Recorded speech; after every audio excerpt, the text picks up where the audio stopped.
Welcome, weary traveller, to a tale that begins in the darkest of times and blossoms into legend. Tonight, we follow the extraordinary journey of Harry James Potter, the boy who lived, from his tragic beginnings to his triumphant destiny. As you settle into your sanctuary of comfort, let these words carry you through a world where magic dwells in every shadow and love proves stronger than the darkest curse. Close your eyes and drift into this chronicle of courage and friendship, where even the smallest spark of hope can illuminate the deepest darkness. Allow yourself to be embraced by this story of wonder, and let it guide you gently toward peaceful dreams. In the rolling hills of England, where ancient magic flows through mist-covered valleys and moonlit streams, there lived a young couple whose love would change the course of wizarding history forever. James and Lily Potter dwelt in the quiet village of Godric's Hollow, their cottage hidden beneath protective enchantments that shimmered like morning dew in the autumn air of 1980. Their world had grown small and precious, bounded by the walls that kept them safe from the growing darkness beyond. But within those walls lived something more powerful than any charm or spell. The prophecy that would seal their fate had been spoken months before by Sybil Trelawney, her voice carrying the weight of destiny as she gazed into futures yet unwritten.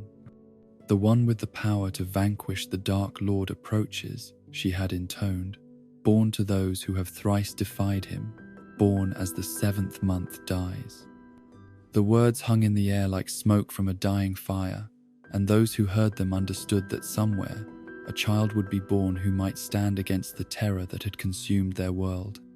Lord Voldemort, whose very name had become a whisper of fear across magical Britain, heard echoes of this prophecy and felt something he had not experienced in decades.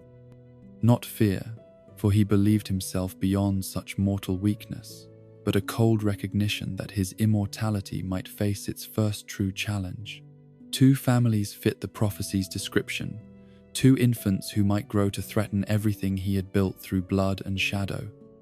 The choice between them would prove to be his greatest mistake, though he could not know it then.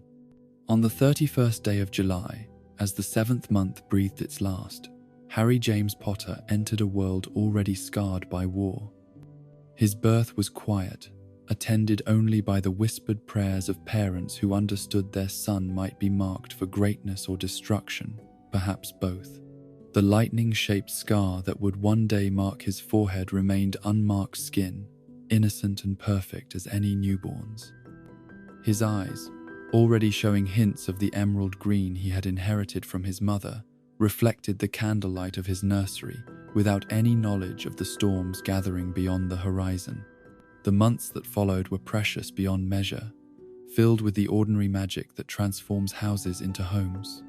James would chase his toddling son through rooms filled with laughter, while Lily sang ancient lullabies that carried protective spells woven through their melodies.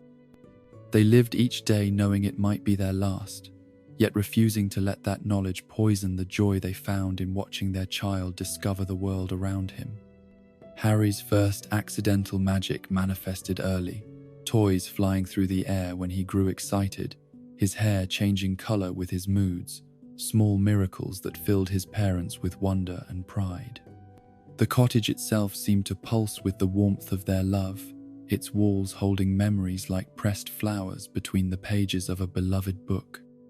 The kitchen where Lily prepared meals that nourished both body and spirit, the sitting room where James told stories of his own childhood adventures, the nursery where Harry slept beneath a mobile of flying snitches that danced in the moonlight streaming through enchanted windows.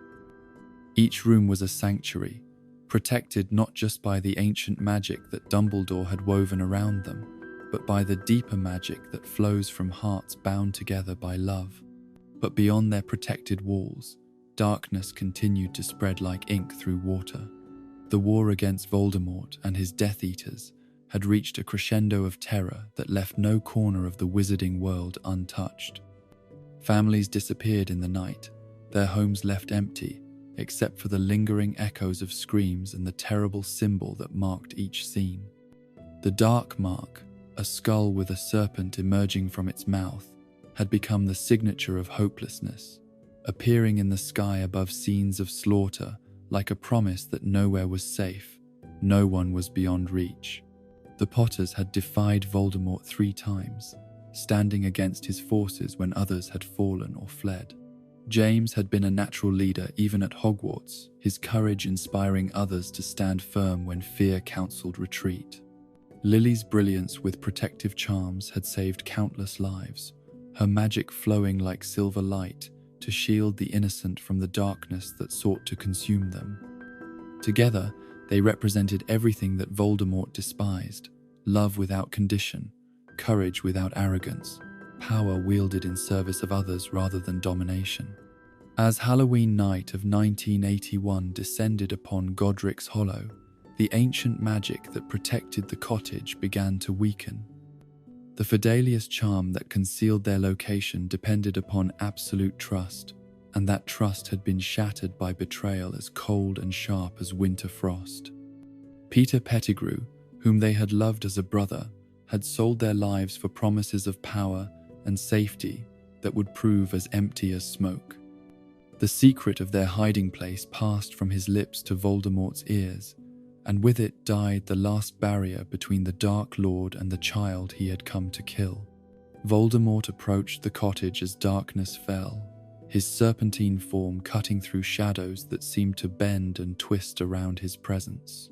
He felt no satisfaction in this hunt, only the cold necessity of eliminating a threat before it could grow to challenge him. The cottage appeared before him as the concealment charm dissolved, its warm lights spilling golden rectangles onto the garden where autumn flowers still bloomed despite the approaching winter.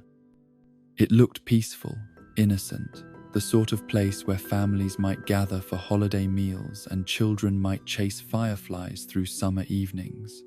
The ordinariness of it offended him. The front door offered no resistance to his magic, dissolving into splinters that scattered across the threshold like fallen leaves. Inside, the cottage retained its warmth despite the cold that flowed in his wake, family photographs lining the hallways with faces that smiled and waved with the unconscious joy of those who believe in tomorrow. James Potter appeared at the foot of the stairs, his face pale but resolute as he recognized the figure standing in his doorway. He was wandless, having left his wand upstairs in his haste to reach the door, but he stood firm between Voldemort and the staircase that led to his family. The confrontation lasted only moments. James Potter, who had faced dark wizards in battle and emerged victorious, who had saved lives and inspired courage in others, fell without a sound as green light erupted from Voldemort's wand. The killing curse struck him down instantly, his body crumpling to the floor as his spirit departed for whatever realm awaits those who die protecting what they love most. His last thought was not of his own fate, but of the precious seconds his sacrifice might buy for his wife and son to escape. Upstairs, Lily Potter heard the flash of light and the terrible silence that followed. She knew with the certainty that comes from love and loss that James was gone, that the protection he had tried to provide had lasted only long enough for her to understand that she was alone with their child and the darkness that had come to claim them. She gathered Harry from his crib, pressing him close to her heart, as if her love alone might shield him from what was coming. The nursery around them seemed to glow with innocence. Toys scattered on the carpet, picture books open to stories of brave princes and kind princesses, a rocking chair where she had sung lullabies just hours before. Voldemort's footsteps on the stairs were soft, almost respectful, as if he understood he was ascending toward a moment that would reshape everything. He found them in the nursery, the young mother standing before the crib like a guardian angel, her red hair catching the lamplight as she faced him with eyes that held no fear for herself, only desperate love for the child in her arms. Harry looked up at the approaching darkness with the curious gaze of innocence, too young to understand that death had come calling, too pure to recognize the evil that stood before them. The offer Voldemort made was almost gentle in its cruelty. "Stand aside," he commanded, his voice carrying the hypnotic power that had swayed so many others. "The child must die, but your death is not necessary. Stand aside, and you may live to mourn him." It was a test, perhaps, or simply the casual cruelty of one who had forgotten what love means, who could not comprehend that some bonds are stronger than the fear of death. He waited, expecting compliance, certain that self-preservation would triumph over maternal instinct, as it had in so many other encounters. Lily Potter's response was not spoken in words, but written in the way she clutched her son closer, in the defiant tilt of her chin as she faced the monster who had destroyed their world. "Not Harry," she whispered, her voice carrying all the power of a mother's love distilled into its purest form. "Please, take me instead. Kill me, but spare him, please." Her sacrifice was offered freely, completely, without reservation or condition. She would die so that he might live, would walk willingly into darkness so that he might remain in the light. The green flash that followed illuminated the nursery like a cold star falling to earth. Lily Potter fell forward, her body shielding her son even in death, her arms still wrapped around him as life departed from her emerald eyes. But something extraordinary happened in that moment of ultimate love and sacrifice, something that Voldemort in his arrogance and ignorance had never anticipated. The ancient magic that flows from willing sacrifice, the power that transforms death into protection, began to weave itself around the infant who had become an orphan. When Voldemort raised his wand toward Harry Potter, expecting to complete his mission with casual ease, he encountered something beyond his understanding. The killing curse struck not an unprotected child, but a barrier forged from love itself, invisible but stronger than any shield charm ever devised. The curse rebounded, carrying with it a power that tore through the Dark Lord's physical form like lightning through a tree. His scream of rage and disbelief echoed through the cottage as his body dissolved into shadow and smoke, leaving behind only the echo of his voice and the terrible knowledge that he had been defeated by something he had dismissed as weakness. The explosion of magical energy that followed left the cottage partially destroyed, its walls cracked and roof torn open to the starlit sky above. But in the wreckage of the nursery, a miracle had occurred. Harry Potter lay crying in his crib, alive and whole except for a lightning-shaped scar that now marked his forehead where the rebounded curse had touched him. The scar would become his most visible legacy, the mark that would identify him to the wizarding world as the boy who lived, the child who had somehow survived the unsurvivable. But the true legacy of that night lay deeper than any scar, woven into his very being by his mother's sacrifice. The protection that had saved him would flow through his blood for years to come, a shield that would guard him through dangers yet unimagined, a gift that would shape his destiny in ways that none could foresee. Love had proven stronger than death, sacrifice more powerful than the darkest magic, and from that truth would grow a story that would inspire hope in the hearts of all who heard it. Rubeus Hagrid arrived at the cottage in the early hours of the morning, his massive frame filling the doorway as he surveyed the devastation within. He had come on Dumbledore's orders to retrieve the boy, but he wept openly as he saw what remained of the family he had known and loved. James and Lily Potter lay dead, their sacrifice written in the very stones of their home, while their son cried in his crib with the bewildered grief of one too young to understand loss, but old enough to feel the absence of familiar voices. The giant man gathered Harry with infinite tenderness, wrapping him in a blanket that still smelled of his mother's love, speaking soft words of comfort that the child could not understand but somehow found soothing. As they prepared to leave the cottage that had been both sanctuary and tomb, Hagrid paused to look back at the scene of tragedy and triumph.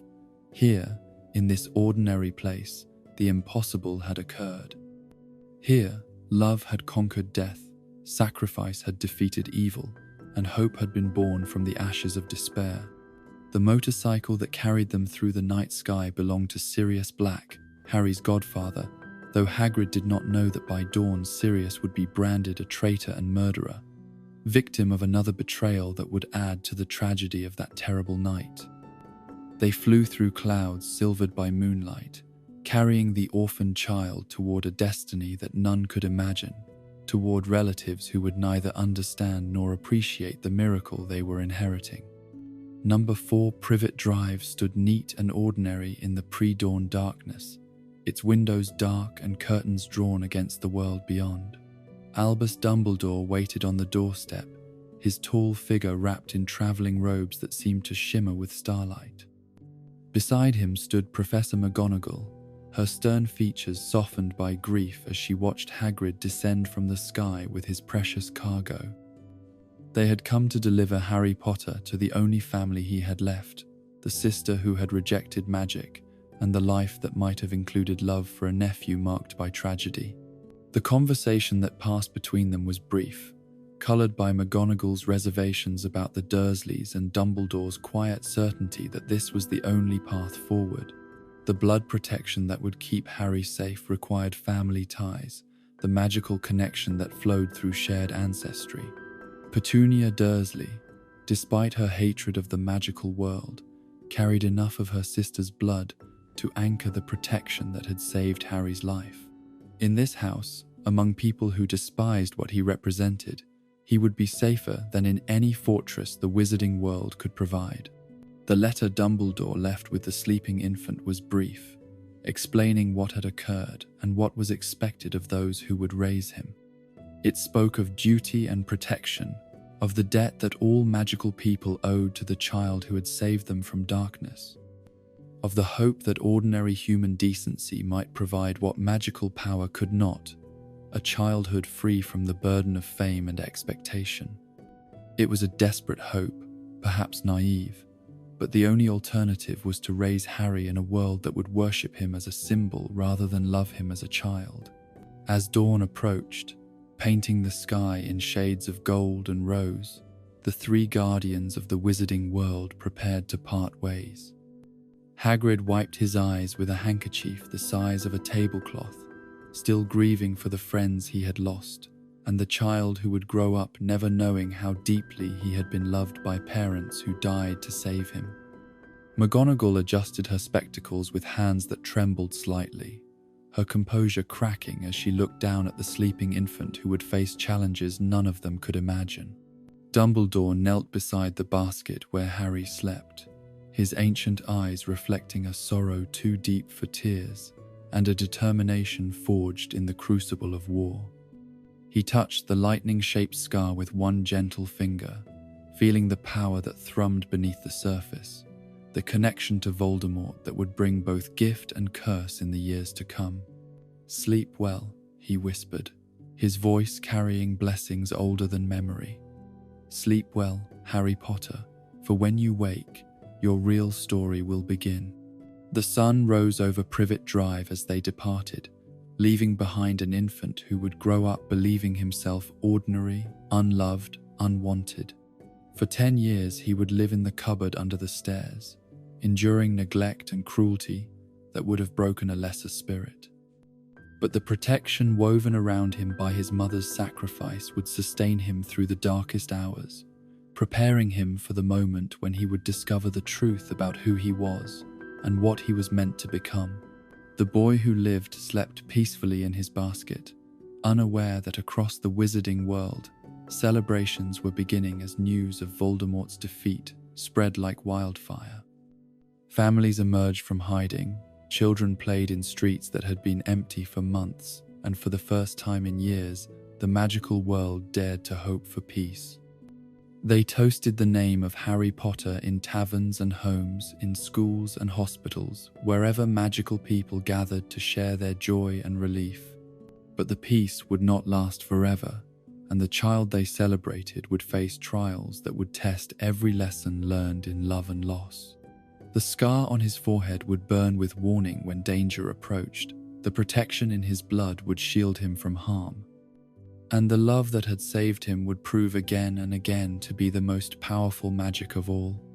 For now, though, he slept, cradled in the memory of his mother's sacrifice, and the hope of a world that had been given a second chance at light.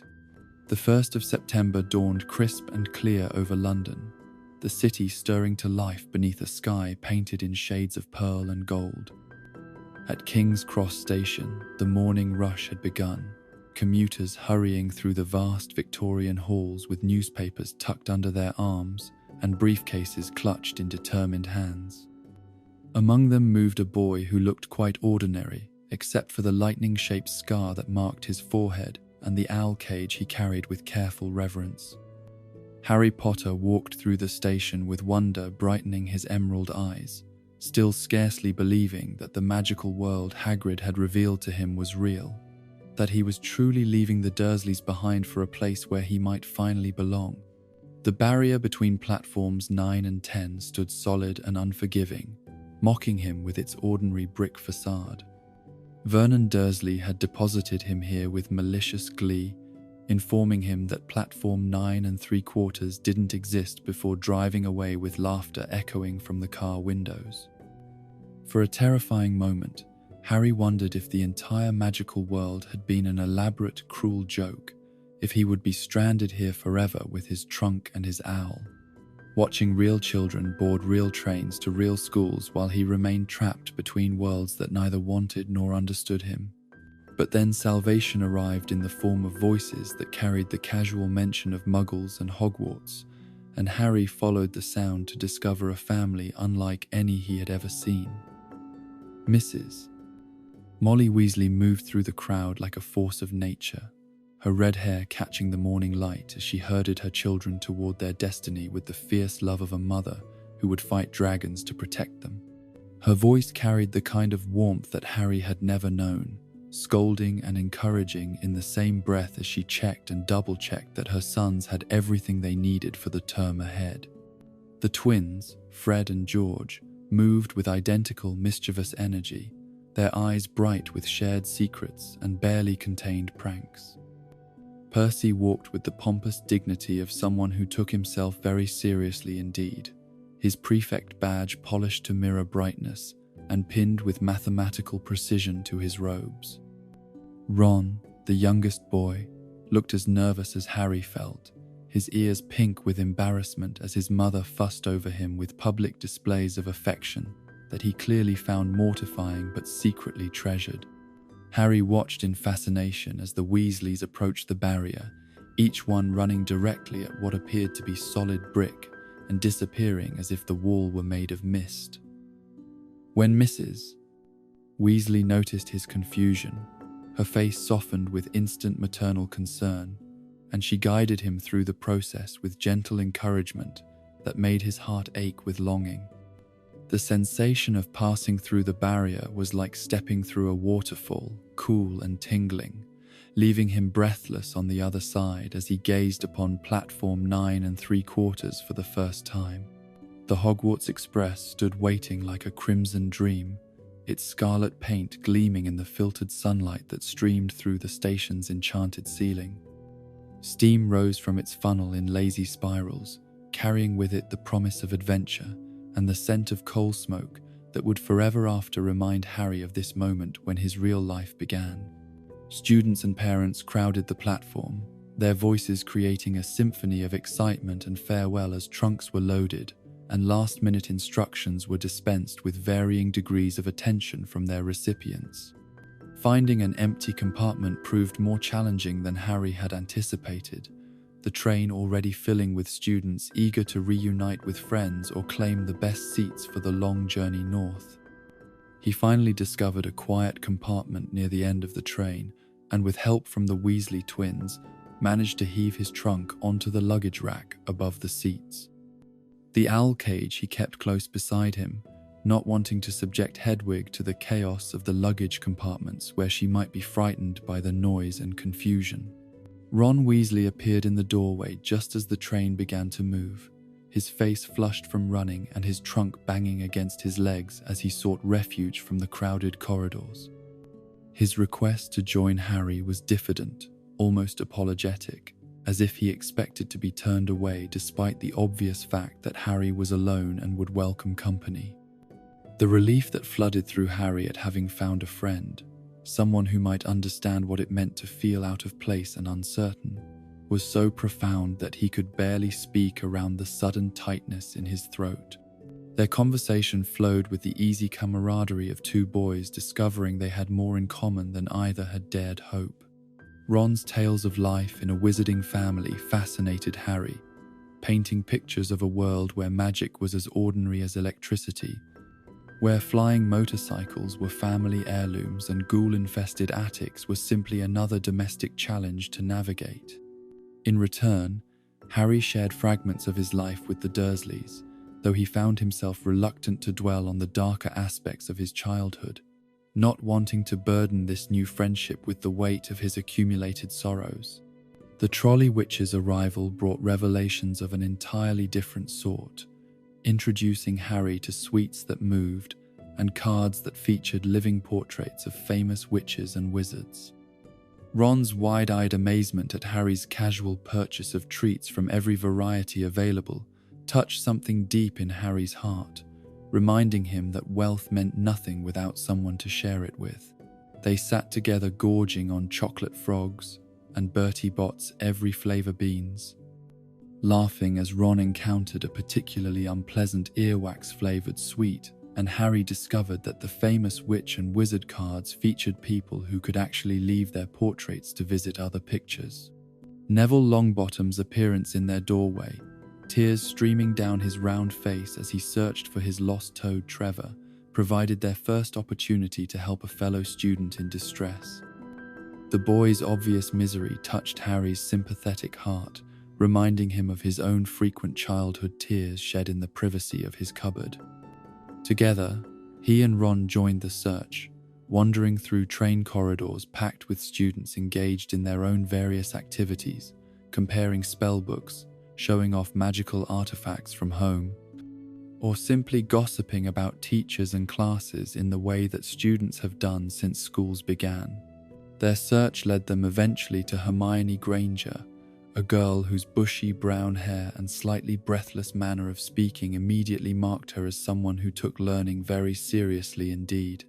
Her knowledge of the magical world, gleaned entirely from books since receiving her Hogwarts letter, was encyclopedic and slightly overwhelming, delivered with the passionate intensity of someone who had discovered a universe of possibilities she had never dreamed existed. She knew who Harry was, of course, having read about him in several different books, but her interest seemed genuinely focused on his historical significance rather than any desire for reflected fame. The demonstration she provided of magic, easily repairing Harry's broken glasses with a simple spell, left both boys speechless with admiration and perhaps a touch of intimidation. Here was someone who had mastered magic through pure intellectual effort, while they were still struggling to understand the most basic concepts of their new world. Her casual mention of having already practiced several spells, all of which had worked perfectly, drove home to Harry just how much he still had to learn and how far behind he was in understanding his own heritage. Draco Malfoy's entrance into their compartment brought with it an entirely different energy, one that made Harry's skin crawl with instant dislike, despite his inability to articulate exactly why. Perhaps it was the way Malfoy looked at Ron's second-hand robes and shabby belongings with undisguised contempt, or the casual cruelty with which he dismissed those he deemed beneath his notice. The offered handshake came with conditions and implications that Harry recognized instinctively, having learned in his years with the Dursleys to identify those who sought to use others for their own advancement. The confrontation that followed was brief but illuminating, revealing battle lines that would define much of Harry's school experience. Malfoy's retreat, accompanied by his hulking companions Crabbe and Goyle, left behind an atmosphere of tension that took some time to dissipate. Ron's explanation of the Malfoy family's dark reputation, their wealth and influence built on allegiance to Voldemort and the systematic oppression of those they deemed inferior, provided Harry with his first real lesson in the politics of the wizarding world. As the train continued its journey northward, carrying them through landscapes that grew progressively wilder and more remote, Harry felt the excitement building in his chest like a physical pressure. The setting sun painted the windows gold and orange, casting long shadows across the compartment as other students began changing into their school robes. The black robes that Harry had purchased in Diagon Alley still felt strange against his skin, marking him as part of a world he was only beginning to understand, but they also felt like armor of a sort, protection against those who might seek to judge him by his appearance or background. The first sight of Hogwarts Castle, rising from its island of rock like something from a fairy tale, stole Harry's breath and made his heart race with anticipation. Towers and turrets reached toward the star-studded sky, windows glowing with warm yellow light that promised sanctuary and belonging. The castle seemed to pulse with ancient magic, as if the very stones were alive with centuries of accumulated spells and memories, and Harry felt an immediate sense of homecoming that surprised him with its intensity. The journey across the lake in small boats, guided by Hagrid's gentle voice, provided the perfect introduction to Hogwarts, allowing the first years to approach their new home with proper reverence and wonder. The water beneath them was black as ink, reflecting the castle lights like scattered jewels, while overhead the autumn sky displayed more stars than Harry had ever seen from Privet Drive. The other students around him whispered in awed voices, pointing out architectural details and sharing rumors about what awaited them in the castle halls. Professor McGonagall met them at the castle entrance with the stern dignity that would become so familiar over the years to come. Her explanation of the house system provided structure to Harry's anticipation, giving him something concrete to focus on as they waited in the antechamber outside the Great Hall. The thought of being sorted into different houses troubled him, particularly the possibility of being separated from Ron, the first real friend he had ever known. The stories Ron had shared about Slytherin House and its reputation for producing dark wizards added another layer of anxiety to an already overwhelming experience. The Great Hall itself defied every expectation Harry had formed, vast and magnificent beyond his ability to fully comprehend. The enchanted ceiling reflected the night sky outside, complete with moving clouds and twinkling stars that seemed close enough to touch. 4 long tables stretched the length of the hall, filled with students whose faces turned toward the new arrivals with expressions ranging from curious interest to knowing superiority. At the head of the hall, the staff table held figures who would become central to Harry's education, though for now they were simply unknown faces watching the sorting ceremony with professional interest. The Sorting Hats song provided Harry's first introduction to Hogwarts history, weaving tales of the 4 founders and their differing philosophies into a narrative that explained how students were divided into houses based on their dominant characteristics. The Hat's description of Slytherin House and its association with cunning and ambition did nothing to ease Harry's fears about potentially being placed there, while Gryffindor's emphasis on bravery and chivalry appealed to something deep in his nature that he was only beginning to recognize. Watching other students approach the stool and be sorted into their respective houses gave Harry time to observe the different reactions that greeted each placement. Some students seemed destined for particular houses from the moment they sat down, the hat barely touching their heads before announcing its decision, while others required longer consideration as the hat weighed various aspects of their character. The cheers that greeted each sorting varied in enthusiasm, with some houses clearly more excited about certain additions to their ranks than others. When his own name was called, the silence that fell over the Great Hall was profound and unsettling, hundreds of pairs of eyes focusing on him with an intensity that made his skin crawl with discomfort. The whispers that followed him to the stool carried speculation and awe, marking him once again as a celebrity rather than simply another student seeking his proper place. The hat's weight on his head was surprisingly heavy, its brim falling over his eyes and blocking out the watching faces as an ancient voice spoke directly into his mind. The hat's commentary on his character proved both illuminating and terrifying, revealing depths to his personality that he had never recognized or acknowledged. The mention of Slytherin House and his potential for greatness there triggered every fear Ron had planted about dark wizards and evil magic, prompting Harry to plead silently against that placement. The Hat's eventual decision to place him in Gryffindor brought relief so intense that he felt dizzy, his legs barely supporting him as he walked toward the cheering red and gold table where his new housemates welcomed him with enthusiasm that seemed genuine rather than simply polite. Ron's sorting followed shortly after, the Hat taking only moments to recognize his courage and loyalty before placing him alongside Harry at the Gryffindor table. The relief of having his first friend join him in the same house was matched only by his delight when Hermione was also sorted into Gryffindor, despite her obvious intellectual gifts that might have suited Ravenclaw equally well. The three of them would share a house, attend the same classes, and face whatever challenges Hogwarts might present with the support of friendship that was already beginning to deepen into something truly meaningful. The feast that followed the sorting ceremony was unlike anything Harry had ever experienced. Course after course of delicious food appearing and disappearing through magic that he was beginning to accept as simply part of this new world. His conversations with the other Gryffindors, particularly the older students who shared stories of classes and teachers, helped him begin to form expectations about what his education would entail. The ghost, who introduced himself as Nearly Headless Nick, provided Harry's first direct interaction with the supernatural residents of Hogwarts, proving that the castle held wonders beyond even what he had imagined. Professor Dumbledore's speech at the end of the feast mixed warmth with warning, his twinkling eyes seeming to look directly at Harry as he mentioned the forbidden third-floor corridor and the dangers that awaited those who ventured there. The headmaster's obvious power and wisdom were reassuring, but his cryptic warnings suggested that Hogwarts held secrets and dangers alongside its promise of education and belonging.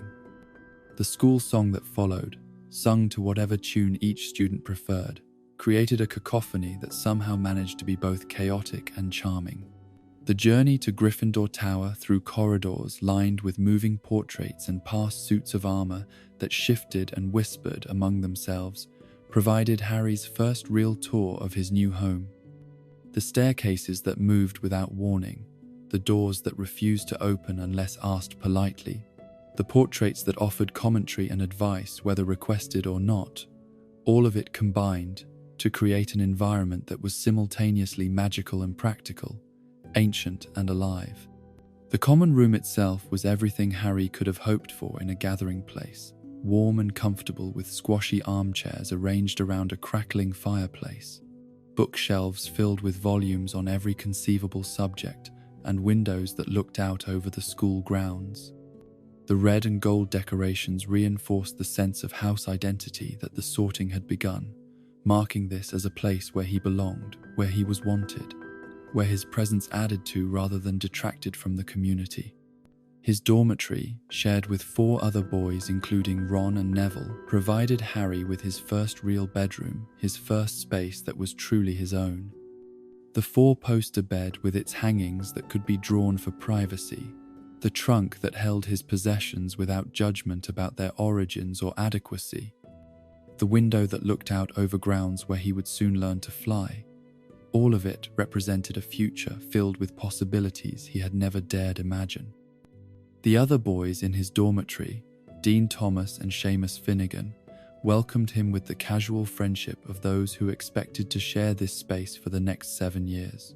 As Harry lay in his bed that first night, listening to the unfamiliar but comforting sounds of other boys settling down to sleep around him, he reflected on the extraordinary day that had carried him from the ordinary misery of life with the Dursleys to this place of magic and wonder. The scar on his forehead tingled slightly, as it had several times throughout the day when his emotions ran particularly high, but he dismissed it as simply part of the overwhelming nature of everything he was experiencing. Tomorrow would bring his first classes, his first real lessons in the magical arts that were his birthright, his first steps toward understanding the power that flowed in his blood and the responsibilities that came with it. He would learn to transform objects into other things, to brew potions that could heal or harm, to defend himself against the dark arts that had taken his parents' lives. He would discover talents he never knew he possessed and confront weaknesses he had never been forced to acknowledge. The castle around him settled into its nighttime rhythms, portraits nodding off in their frames, ghosts drifting through walls on their eternal patrols, and the ancient magic that protected and sustained Hogwarts pulsing gently through stone and timber. Harry Potter, the boy who lived, was finally home, finally where he belonged, finally ready to begin the education that would prepare him for the destiny that awaited him in the years to come. Sleep came easily that night, bringing with it dreams of flying and magic, of friendship and belonging, of a future bright with promise and possibility. The nightmares that had plagued his childhood, filled with green light and cold laughter, were replaced by visions of wonder and discovery that reflected the hope growing in his heart. For the first time in his 11 years of life, Harry Potter went to sleep knowing that tomorrow would bring not cruelty and rejection, but learning and acceptance in a world where magic was real and he was exactly where he was meant to be. The summer that followed Harry's first year at Hogwarts stretched before him like a prison sentence, each day at Privet Drive dragging by with the leaden weight of captivity. The Dursleys had locked away every trace of his magical life the moment he crossed their threshold, confiscating his spellbooks, his cauldron, even his beloved owl Hedwig, who spent the scorching July days trapped in her cage with barely enough food and water to survive. The small bedroom that had once seemed like a palace compared to his cupboard now felt like a cell, its barred windows serving as a constant reminder that his relatives viewed him not as family, but as a dangerous creature to be contained. Vernon Dursley had installed the bars himself, drilling them into place with the grim satisfaction of a man who believed himself to be taking necessary precautions against an unnatural threat. The locks on Harry's door clicked shut each night with mechanical precision, sealing him away from a world that no longer seemed quite real after weeks of isolation from everything magical. His trunk sat padlocked in the corner, its contents representing a life that felt increasingly like a beautiful dream from which he had been cruelly awakened. The letters from his friends that should have sustained him through these dark weeks never came, leaving Harry to wonder if perhaps his year at Hogwarts had been too good to be true, if somehow he had imagined the friendships and acceptance he thought he had found. The silence from the magical world was absolute and devastating, confirming his deepest fears that he remained fundamentally alone, that the sense of belonging he had discovered among his peers was as fragile as morning mist and just as easily dissolved by the harsh light of reality. On his 12th birthday, as July crawled toward its sweltering conclusion, Harry sat on his narrow bed staring out at the perfectly manicured gardens of Privet Drive, where everything remained stubbornly ordinary and magic-free. The neighbors went about their daily routines with predictable regularity, washing cars and trimming hedges, and discussing weather patterns with the passionate intensity that suburban dwellers reserved for such earth-shaking topics. No owls brought birthday wishes. No friends appeared to celebrate another year of his survival. No acknowledgement came from the magical world that seemed to have forgotten his existence entirely. It was in this state of profound isolation and growing despair that Dobby appeared, materializing in Harry's bedroom with the distinctive crack of house elf magic that made the walls shiver and the bars on the windows vibrate like tuning forks. The creature that stood before Harry was unlike anything he had ever seen, even in a world where he had grown accustomed to magical beings of every description.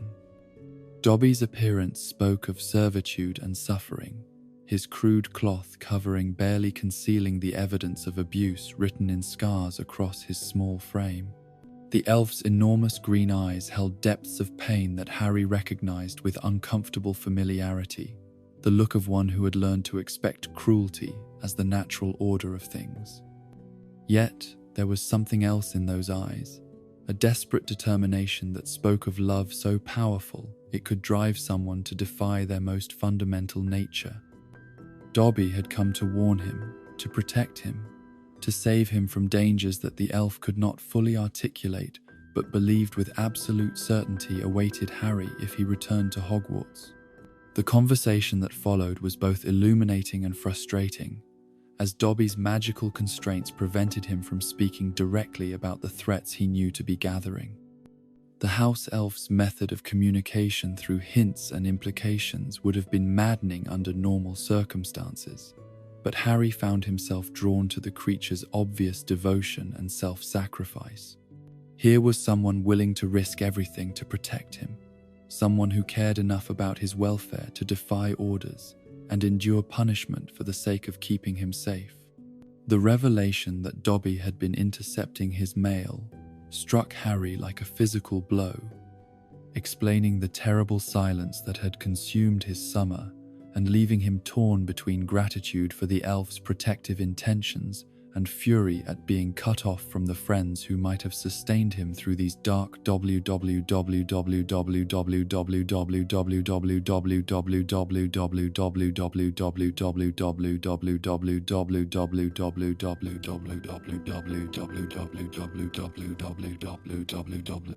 weeks.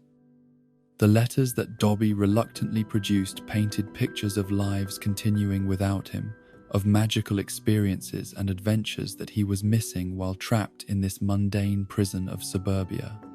When Harry refused to promise that he would not return to Hogwarts, Dobby's desperation manifested in the most dramatic way possible. Using his magic to destroy Aunt Petunia's elaborate pudding in a spectacular display that sent dessert cascading across the dining room where the Dursleys were entertaining Uncle Vernon's most important client. The explosion of custard and cream was accompanied by the crash of falling china and the screams of well-dressed dinner guests, who found themselves splattered with the remains of what should have been the evening's crowning culinary achievement. The aftermath was swift and terrible, with Harry facing the full fury of his relatives' rage despite his protestations of innocence. The Ministry's letter arrived within hours, informing him that he had been detected using magic in a Muggle dwelling and would face expulsion from Hogwarts if such behavior continued. The threat was devastating, representing the loss of everything that had given his life meaning and purpose. But it also provided the Dursleys with the weapon they needed to ensure his complete compliance with their demands. The bars that had confined him to his room became merely the beginning of his punishment, as Vernon Dursley set about turning Harry's imprisonment into a masterpiece of petty cruelty and psychological warfare. Meals became infrequent and inadequate, delivered through a cat flap that Vernon installed in the door with obvious relish. The television was moved so that Harry could hear but not see the programs playing downstairs, a constant reminder of the life continuing just beyond his reach. Even basic necessities like adequate clothing and school supplies were withheld as part of a systematic campaign to break his spirit. But salvation came on a night when hope had nearly died entirely, arriving in the form of a flying Ford Anglia that appeared outside his barred window like something from a dream of rescue and redemption. Ron Weasley's face appeared at the controls, grinning with the particular joy of someone executing a perfectly planned prison break, while Fred and George leaned out the back doors ready to dismantle the very bars that had held Harry captive. The sight of his friends, real and solid and wonderfully, magically present, brought tears to Harry's eyes, even as he struggled to believe that rescue was actually possible. The escape itself was a masterpiece of controlled chaos, with the twins working their mechanical magic on Vernon's security measures while Ron kept the car steady despite its obvious reluctance to remain airborne with such a heavy load. Harry's belongings were retrieved with military efficiency, though not before Hedwig had voiced her displeasure at her treatment through a series of indignant hoots that carried clearly through the suburban night. The moment when Harry felt the car lift away from Privet Drive, carrying him toward freedom and friendship, was one of pure joy untainted by any consideration of consequences. The flight to the Burrow provided Harry with his first real conversation with his friends since leaving Hogwarts, and the relief of discovering that they had indeed missed him had indeed tried to contact him, had indeed been worried about his welfare, was almost overwhelming. Ron's explanation of Dobby's interference made the elf's behavior understandable, if not forgivable, while the twins' casual assumption that anyone in Harry's position would naturally require rescue spoke to their fundamental decency and loyalty. The Burrow itself was a revelation, a house that defied every law of architecture and physics Harry had ever learned, held together by magic and love in equal measure. Rooms were stacked upon rooms in impossible configurations. Staircases led to destinations that logic insisted should not exist. And everywhere the warmth of the Weasley family's affection made the very walls seem to pulse with contentment. It was organized chaos at its most beautiful, a home where function followed form and form followed the heart's desire for comfort and inclusion. Mrs. Weasley's reaction to her son's unauthorized rescue mission was magnificent in its maternal fury, a display of protective rage that left even the twins subdued and apologetic. But her anger at her children's recklessness was matched by her tenderness toward Harry, her immediate assumption of responsibility for his welfare speaking to the generous heart that had room for any child who needed love. The breakfast she prepared for him was a feast compared to his recent meals, served with the kind of casual abundance that he was still learning to accept as normal in loving households. The days that followed at the Burrow provided Harry with his first real glimpse into what family life could be when built on foundations of affection and mutual respect.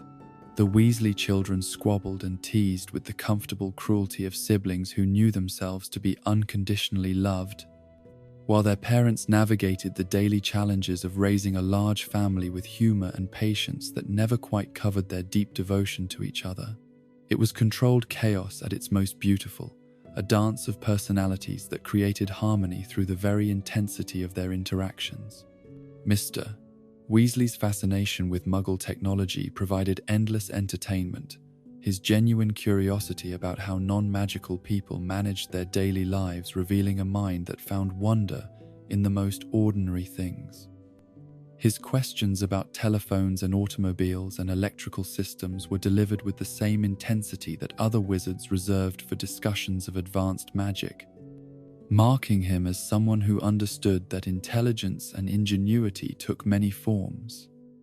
The Flying Ford Anglia was just one example of his experimental spirit, though perhaps not his most successful one. The trip to Diagon Alley for school supplies should have been a routine expedition, but it became something far more significant when Gilderoy Lockhart's publicity event transformed the simple shopping trip into a media circus that left Harry feeling exposed and uncomfortable.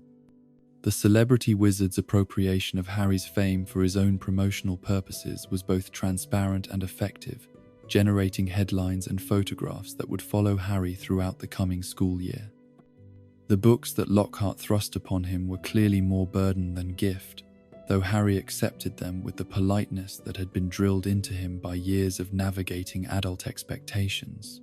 The confrontation between Mr. Weasley and Lucius Malfoy in Flourish and Blots was brief but revelatory, exposing the deep animosity between the two men and the philosophical differences that divided the wizarding world along lines of blood purity and political ideology. Malfoy's casual cruelty toward the Weasley family's financial situation revealed the kind of classist thinking that had poisoned magical society for generations, while Arthur's passionate defense of Muggle rights showed the moral courage that made him dangerous to those who preferred the old ways of privilege and prejudice. The diary that Lucius Malfoy slipped among Ginny's schoolbooks was unremarkable in appearance, a simple black leather journal that might have contained grocery lists or poetry, or anything else that occupied the thoughts of young witches. But the magic contained within its pages was ancient and malevolent, a fragment of a soul so twisted by dark magic that its very presence corrupted everything around it. The 11-year-old girl who would carry it back to Hogwarts had no way of knowing that she was transporting a piece of Lord Voldemort himself, disguised as something innocent and commonplace. The journey back to Hogwarts on the Hogwarts Express should have been filled with the excitement of returning to a beloved second home, but Harry found himself troubled by thoughts he could not quite articulate. Something had changed during his summer away, some fundamental shift in his understanding of the magical world and his place within it. The rescue from Privet Drive had reinforced his dependence on the kindness of others, while the confrontation with Dobby had introduced him to forms of magical servitude that troubled his sense of justice. The celebrity treatment he had received in Diagon Alley reminded him that his fame was built on tragedy, that his status as the boy who lived came at the cost of his parents' deaths. The barrier at King's Cross Station, which had welcomed him so reliably the previous year, remained stubbornly solid when Harry and Ron attempted to cross it, leaving them stranded on the Muggle side while the Hogwarts Express departed without them. The magical barrier's failure was unprecedented and inexplicable, suggesting that forces beyond their understanding were already at work to complicate their return to school. The decision to use Mr. Weasley's flying Ford Anglia as alternative transportation seemed reasonable under the circumstances, though neither boy fully considered the potential consequences of such a dramatic breach of the Statute of Secrecy. The flight to Hogwarts began promisingly enough, the car's invisibility booster hiding them from Muggle eyes as they soared over the English countryside following the railway tracks northward. The landscape below them was autumn beautiful, painted in shades of gold and russet that spoke of seasonal change and the eternal cycle of death and renewal. But the car's magical systems began failing almost immediately, the invisibility booster flickering on and off with alarming unpredictability while the engine coughed and wheezed with mechanical distress. By the time they reached Hogwarts, the Ford Anglia was more temperamental than obedient, responding to their commands with automotive sulkiness that suggested it had developed opinions about its treatment and found their flying skills wanting. The crash landing in the Whomping Willow was spectacular in its violence, the ancient tree responding to their intrusion with the kind of arboreal fury that only magical plants could achieve. Branches thick as telephone poles battered the car and its occupants with methodical thoroughness, turning what should have been a minor mishap into a battle for survival against an opponent that seemed to take personal offense at their presence. The car's final act of rebellion was to eject Harry and Ron along with their belongings before driving itself into the Forbidden Forest, apparently preferring the company of dangerous magical creatures to that of troublesome students who had subjected it to such indignity. The loss of Ron's wand, broken in the crash and held together only by spell tape that gave it unpredictable and often dangerous magical properties, would prove to be a complication that affected their entire second year at Hogwarts.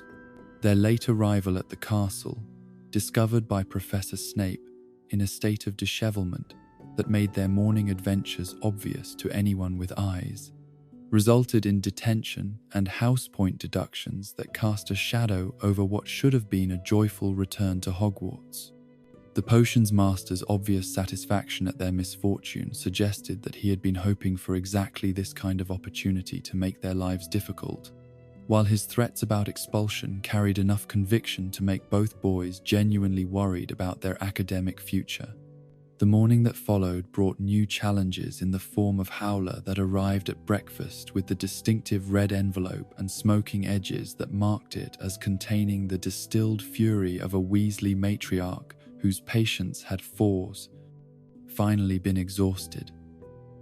Mrs. Weasley's screaming letter was audible throughout the Great Hall, delivering a public dressing down that left Ron red-faced with embarrassment and the entire student body entertained by this dramatic display of parental displeasure. The message was clear and unmistakable. Such behavior would not be tolerated, and any repetition would result in consequences that made Howlers seem gentle by comparison. But even as Harry struggled to adapt to the social consequences of their dramatic arrival, darker forces were stirring within the castle walls. The Chamber of Secrets, sealed for 50 years since the last time terror had stalked the corridors of Hogwarts, was about to be opened once again. The monster that dwelt within its depths was awakening, responding to the call of a master who existed only as memory and malevolence, preserved in the pages of an innocent-looking diary that pulsed with ancient evil. The students and staff who went about their daily routines in blissful ignorance could not know that their peaceful world was about to be shattered by forces that sought to purge Hogwarts of those deemed unworthy to study magic. The first attack came without warning, striking down Mrs. Zoe. Norris, with petrification that left Argus Filch's beloved cat rigid as stone, her eyes wide with the terror of whatever she had seen in her final moments of consciousness. The message scrawled on the wall above her frozen form was written in what appeared to be blood, though analysis would later reveal it to be merely paint designed to look more sinister than it actually was. "The Chamber of Secrets has been opened," it proclaimed. "Enemies of the air, beware." The discovery of the petrified cat and the threatening message sent shockwaves through the castle community, reviving old fears and older legends about the dark history that Hogwarts preferred to keep buried.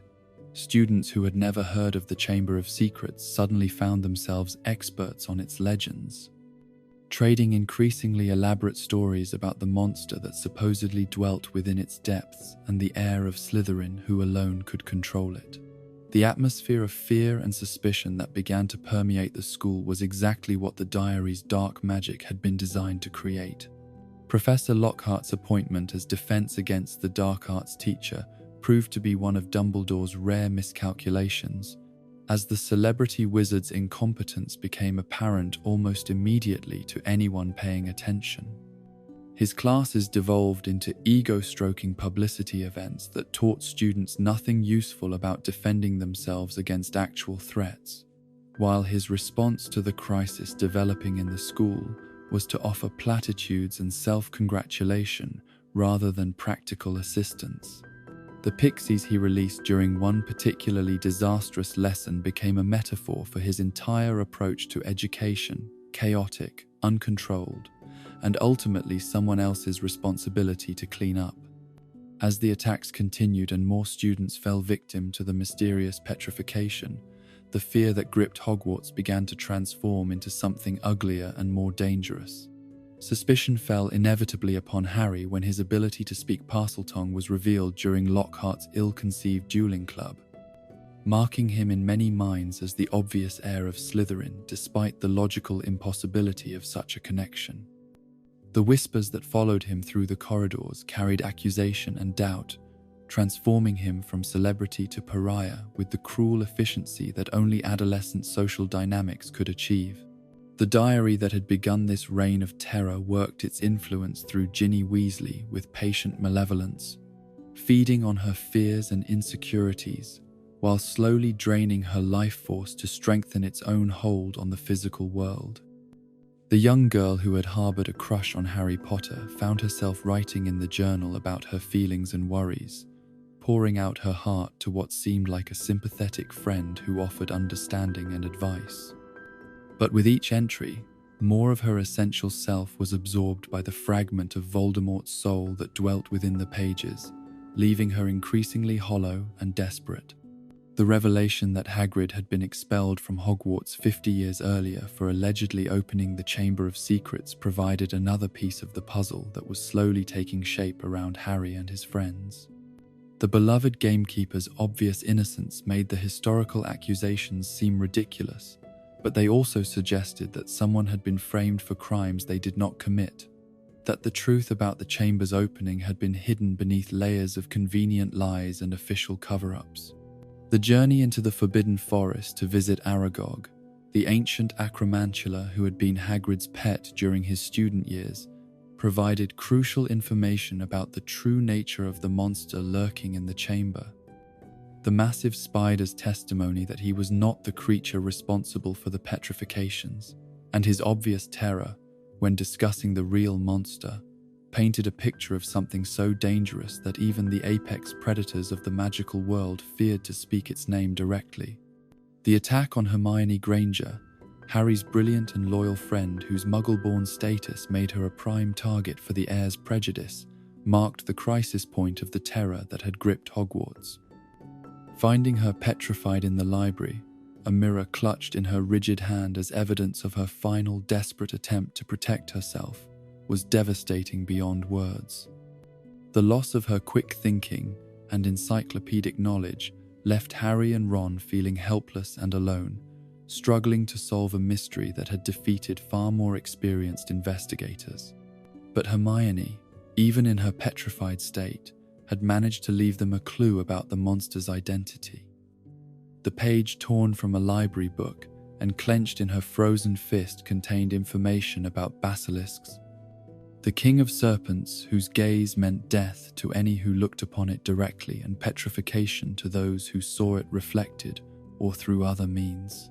The revelation that the monster was a 1,000-year-old basilisk explained everything: the petrifications, Harry's ability to hear its voice through the castle walls, even the behavior of spiders fleeing in terror from their natural enemy.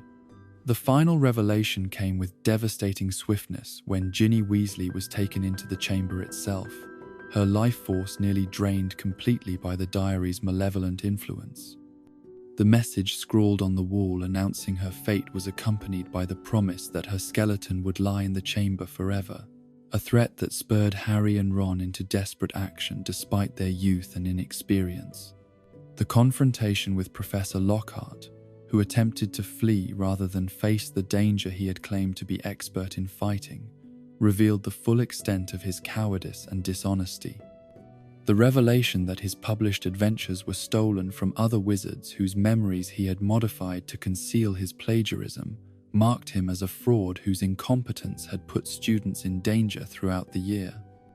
His attempt to modify Harry and Ron's memories with Ron's broken wand resulted in the spell backfiring, erasing his own memory while bringing down part of the tunnel that led to the chamber. Harry's descent into the Chamber of Secrets alone, while Ron remained behind to clear the tunnel and guard the memory-wiped Lockhart, was an act of courage that belied his 12 years and demonstrated the Gryffindor bravery that had placed him in his house. The chamber itself was magnificent and terrible, a cathedral dedicated to the pursuit of blood purity and the systematic elimination of those deemed unworthy to study magic. The massive statue of Salazar Slytherin that dominated the space was a monument to prejudice carved in stone, its serpentine features twisted with the kind of hatred that could endure for 1,000 years. Ginny lay dying at the statue's base, her life ebbing away as Tom Marvolo Riddle grew stronger and more solid, fed by her essence and sustained by the dark magic of his preserved memory. The 16-year-old boy who emerged from the diary's pages was handsome and charismatic, possessed of the kind of magnetic personality that could inspire devotion or terror with equal ease. His revelation that he was Lord Voldemort, that Tom Marvolo Riddle was an anagram for "I am Lord Voldemort," provided the final piece of understanding about the forces that had terrorized Hogwarts throughout the year. The battle that followed was unlike anything Harry had faced before, a confrontation with evil in its purest form backed by 1,000 years of Slytherin's accumulated malevolence. The basilisk that emerged from the statue's mouth was magnificent and deadly, its golden eyes promising death to any who met its gaze directly. But Fawkes the Phoenix arrived at the crucial moment, Dumbledore's loyalty to his students summoning aid that took the form of blinded serpent and ancient sword, giving Harry the tools he needed to face impossible odds. The destruction of the diary with a basilisk fang was the death of Riddle's memory and the salvation of Ginny's life. But it also marked Harry's first direct victory over the dark magic that had shaped his destiny from birth. Standing in the chamber with Fawkes healing his wounds and Ginny awakening to life beside him, Harry began to understand that his survival of Voldemort's attack as a baby was not merely luck, but the beginning of a connection that would define his entire life. The scar on his forehead was more than a mark of survival. It was a link to forces of darkness that would continue to shape his future in ways he could not yet imagine. The summer that followed Harry's second year at Hogwarts began with an act of rebellion that would have far-reaching consequences, though at the time it seemed like nothing more than the inevitable explosion of a 13-year-old boy pushed beyond his limits of tolerance. Aunt Marge's visit to Privet Drive had been planned as a celebration of Dudley's academic achievements, such as they were, but it became instead a masterclass in the particular cruelty that only family members can inflict upon those they consider beneath their notice. Her comments about Harry's parents, delivered with the casual viciousness of someone who believed herself to be speaking obvious truths, finally breached the dam of patience that Harry had built through years of practiced endurance. The magic that erupted from his fury was unlike anything he had experienced before, wild and uncontrolled in its response to emotional pain that cut deeper than any physical wound. Aunt Marge's inflation was both spectacular and satisfying, her pompous bulk swelling like a balloon until she floated helplessly against the ceiling, her face purple with outrage and embarrassment. The sight of his tormentor rendered ridiculous and powerless was worth whatever punishment might follow, though Harry fled into the night before the consequences could manifest themselves in their full, terrible glory. The night bus materialized from the darkness like salvation wrapped in purple paint and brass fixtures, its interior defying every law of physics Harry thought he understood as beds and armchairs rearranged themselves to accommodate the violent motion of emergency transportation. Stan Shunpike's cheerful commentary on recent events in the wizarding world provided Harry with his first news of Sirius Black's escape from Azkaban. Though the conductor's obvious excitement at discussing such dramatic developments suggested he had little understanding of what the news might mean for someone named Harry Potter. The revelation that Sirius Black was hunting him, that the mass murderer who had betrayed his parents to Voldemort was now free and seeking to complete whatever dark business had been left unfinished 12 years earlier, transformed Harry's summer from ordinary misery into something approaching genuine terror. The photographs in the Daily Prophet showed a man whose eyes held madness and whose very appearance suggested capabilities that ordinary magical law enforcement might struggle to contain. This was not merely another dark wizard to be defeated, but something primal and dangerous, a predator whose hunger had been sharpened by 12 years of imprisonment. Minister Fudge's response to Harry's accidental magic was unexpectedly lenient, though his obvious relief at finding Harry safe suggested that more serious concerns outweighed the usual bureaucratic impulse to punish rule-breaking. The minister's willingness to provide Harry with accommodations at the Leaky Cauldron, complete with the kind of security measures usually reserved for visiting dignitaries, spoke to the seriousness of the threat that Sirius Black represented. The comfort and freedom of the inn, after weeks of imprisonment at Privet Drive, felt like luxury beyond measure. The days that followed at the Leaky Cauldron provided Harry with his first taste of independence, the freedom to explore Diagon Alley without supervision, and to make his own choices about how to spend his time. The magical shops that lined the cobbled street held wonders he was only beginning to appreciate, from Quidditch supplies that promised improved performance to books that offered knowledge beyond anything the Hogwarts curriculum could provide. But beneath the surface pleasure of this newfound freedom lay a current of unease, the constant awareness that somewhere in the magical world, a dangerous man was hunting him with patient determination. The overheard conversation between the Weasley parents in a darkened corridor of the Leaky Cauldron revealed the true scope of the danger Harry faced, painting a picture of Sirius Black as someone whose loyalty to Voldemort transcended even death itself. The details of his crimes, whispered in voices thick with horror and disbelief, included not just the betrayal of the Potters, but the murder of Peter Pettigrew and 12 innocent muggles in broad daylight on a busy London street. This was a man who killed without remorse, and whose magical abilities had allowed him to accomplish what no other prisoner had ever managed: escape from the wizard prison of Azkaban. The journey to Hogwarts aboard the Hogwarts Express should have been a return to safety and familiar comforts, but instead, it became Harry's first direct encounter with the Dementors who had been stationed around the school as protection against Sirius Black. These creatures, born from despair and sustained by human suffering, brought with them a cold that went beyond mere temperature to something that froze the soul itself. Their presence on the train was meant to be routine security, but their effect on Harry was anything but ordinary. The memories that surfaced when the Dementor entered his compartment were not the usual recollections of childhood trauma, but something far more specific and terrible: the night of his parents' murder, experienced from perspectives he should not have been able to remember. His mother's voice pleading for his life, his father's defiant last stand, the cold laughter of Lord Voldemort as he prepared to kill a baby who could not possibly threaten him. These fragments of memory crashed over Harry like waves of ice water, leaving him gasping and disoriented on the compartment floor. Professor Lupin's intervention, driving away the Dementor with a Patronus that blazed like silver fire, provided Harry's first glimpse of magic that could stand against the forces of despair. The chocolate that the new defense against the dark arts teacher pressed into Harry's hands carried more than mere sweetness. It held warmth and comfort that worked against the lingering effects of the Dementor's presence. But more than the physical relief was the sense that here was an adult who understood what Harry had experienced, who could offer help without judgment or excessive sympathy. The revelation that Professor Lupin had known Harry's parents personally added layers of complexity to what might otherwise have been a simple student-teacher relationship.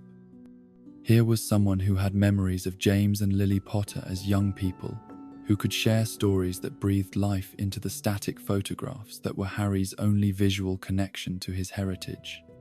But there was something guarded in Lupin's manner, a suggestion that not all the stories he could tell were ones that Harry was ready to hear. The boggart lesson that followed weeks later provided Harry with insight into his own deepest fears, while demonstrating the kind of practical magic that previous defense teachers had either been unable or unwilling to teach. The discovery that his greatest fear was not death or pain but the Dementors themselves, the creatures that forced him to relive his worst memories, revealed something profound about his character and the nature of the trauma he carried. While other students faced spiders or snakes or academic failure, Harry confronted the embodiment of despair itself. The Marauder's map that Fred and George pressed into Harry's hands during one of his detention-bound weekends was a gift beyond measure, though the twins could hardly have understood the full significance of what they were giving him. The magical document that revealed every secret passage and hidden room in Hogwarts also tracked the movements of every person within the castle walls, creating a surveillance system that would prove invaluable in the challenges ahead. But more than its practical applications, the map represented a connection to his father's generation, to the group of friends who had created something beautiful and mischievous that survived long after their deaths. The secret passages that the map revealed became Harry's gateway to freedom and adventure, allowing him to visit Hogsmeade despite his lack of a signed permission form.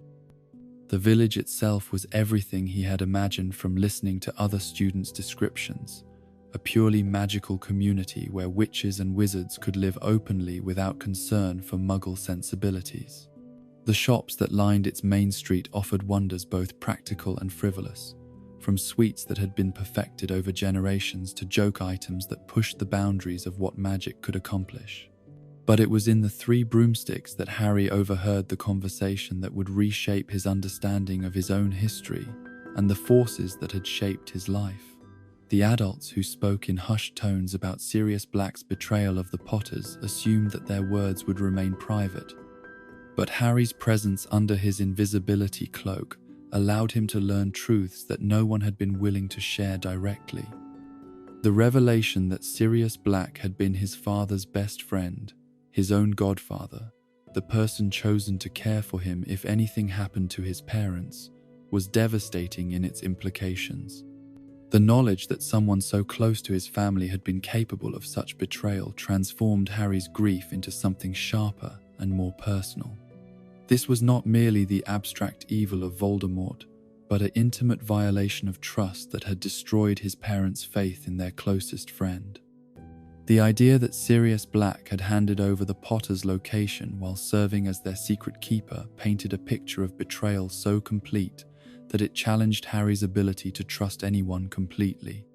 Professor Lupin's lessons in producing a Patronus became more than academic instruction. They represented Harry's desperate attempt to develop defenses against the despair that seemed to follow him everywhere. The silver stag that eventually emerged from his wand was magnificent and powerful, a guardian spirit that carried something of his father's essence into the world. But the process of learning to cast the charm required Harry to delve deeply into his own capacity for joy, to find moments of happiness pure enough to fuel magic that could stand against the forces of darkness. The revelation that his Patronus took the form of a stag, the same animal that had been his father's animagus form, provided another link to the heritage that had been stolen from him by Voldemort's ambition and Sirius Black's treachery. The connection between father and son, expressed through magic that transcended death itself, suggested that some bonds were too strong to be broken even by the most terrible circumstances. But it also raised questions about the nature of identity and inheritance that Harry was only beginning to explore. The Quidditch match against Hufflepuff, played in weather conditions that would have challenged professional players, became a test of Harry's ability to function despite the presence of creatures that fed on his deepest traumas.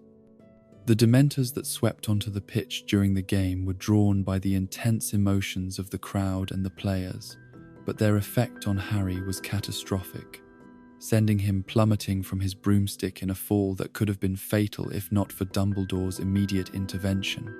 The destruction of his Nimbus 2000 in the Whomping Willow was more than the loss of an expensive piece of equipment.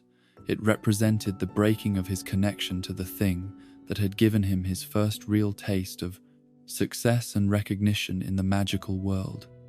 The broom that had marked him as special, that had allowed him to excel in a way that had nothing to do with his fame as the boy who lived, was reduced to splinters and broken dreams by forces beyond his control. The appearance of the Grim in the crystal ball during divination class provided Professor Trelawney with an opportunity to make one of her dramatic predictions about Harry's impending doom, though her theatrical delivery suggested she cared more about the impact of her words than their accuracy.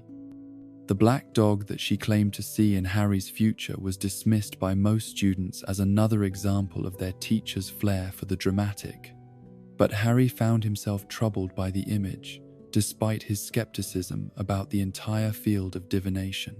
The revelation that Hermione was using a time turner to attend multiple classes simultaneously explained her seemingly impossible schedule, while raising questions about the practical and ethical implications of temporal manipulation.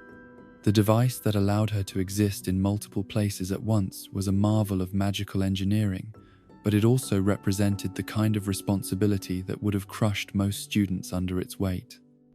Her ability to handle the complex logistics of time travel while maintaining her academic excellence spoke to a strength of character that went far beyond mere intellectual ability. Ron's confrontation with his pet rat Scabbers, whose behavior had grown increasingly erratic throughout the year, seemed like a minor domestic drama until the night when everything Harry thought he knew about his past was revealed to be incomplete or entirely wrong. The discovery of Sirius Black in the Shrieking Shack, gaunt and wild from his years in Azkaban, but possessed of a desperate sanity that burned in his dark eyes, should have been the moment when Harry faced his parents' betrayer and found some measure of justice or revenge. Instead, it became the beginning of the most profound revelation of Harry's young life, as the truth about that terrible night 12 years earlier was finally exposed in all its tragic complexity. Sirius Black had not been the secret keeper for the Potters' location. That role had fallen to Peter Pettigrew, the mousy friend whose supposed death had been used to frame the innocent and allow the guilty to escape justice.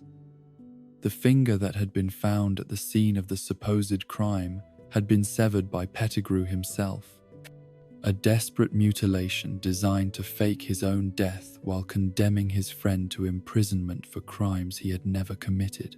The transformation of Scabbers into Peter Pettigrew was shocking in its revelation of how completely they had all been deceived by appearances. The rat that Ron had carried in his pocket for years, that had slept in his dormitory and shared his meals, was actually the man who had betrayed the Potters to Voldemort and allowed Sirius Black to suffer 12 years of wrongful imprisonment. The small, balding wizard who cowered before his former friends was pathetic in his terror, but his cowardice could not disguise the magnitude of his crimes.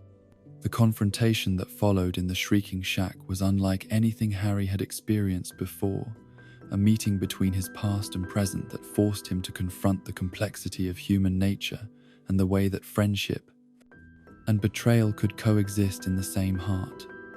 Sirius Black's rage at his former friend was terrible to witness. 12 years of unjust suffering compressed into moments of fury that promised violent retribution. Professor Lupin's arrival added another layer to the drama, revealing that he too had been one of the Marauders, the group of friends whose loyalty to each other had been shattered by Pettigrew's treachery. The story that emerged from their painful confrontation painted a picture of friendship and transformation that was both beautiful and tragic. The revelation that James Potter, Sirius Black, and Peter Pettigrew had become animagi to support Remus Lupin during his monthly transformations showed the lengths to which true friends would go to help someone they loved. But it also revealed how that same love and loyalty had blinded them to the weakness in Peter's character that would ultimately destroy their group and cost James and Lily their lives. Professor Snape's arrival, his long-standing hatred of Sirius and Lupin overriding any consideration of evidence or justice, demonstrated how past grievances could poison present judgment. The potions master's determination to see Sirius receive the Dementor's kiss regardless of his actual guilt or innocence revealed a vindictive nature that cared more about personal satisfaction than truth. His inability to see beyond his own teenage humiliations to the larger questions of justice and mercy marked him as someone whose brilliance was compromised by the narrowness of his vision. The escape from the Shrieking Shack should have been a moment of triumph, with the truth finally revealed and justice about to be served.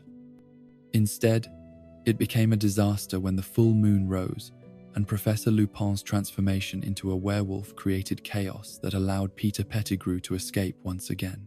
The horror of watching a friend and teacher become something monstrous, driven by instincts that no amount of intelligence or goodness could control, provided Harry with another lesson in the complexity of the world he inhabited.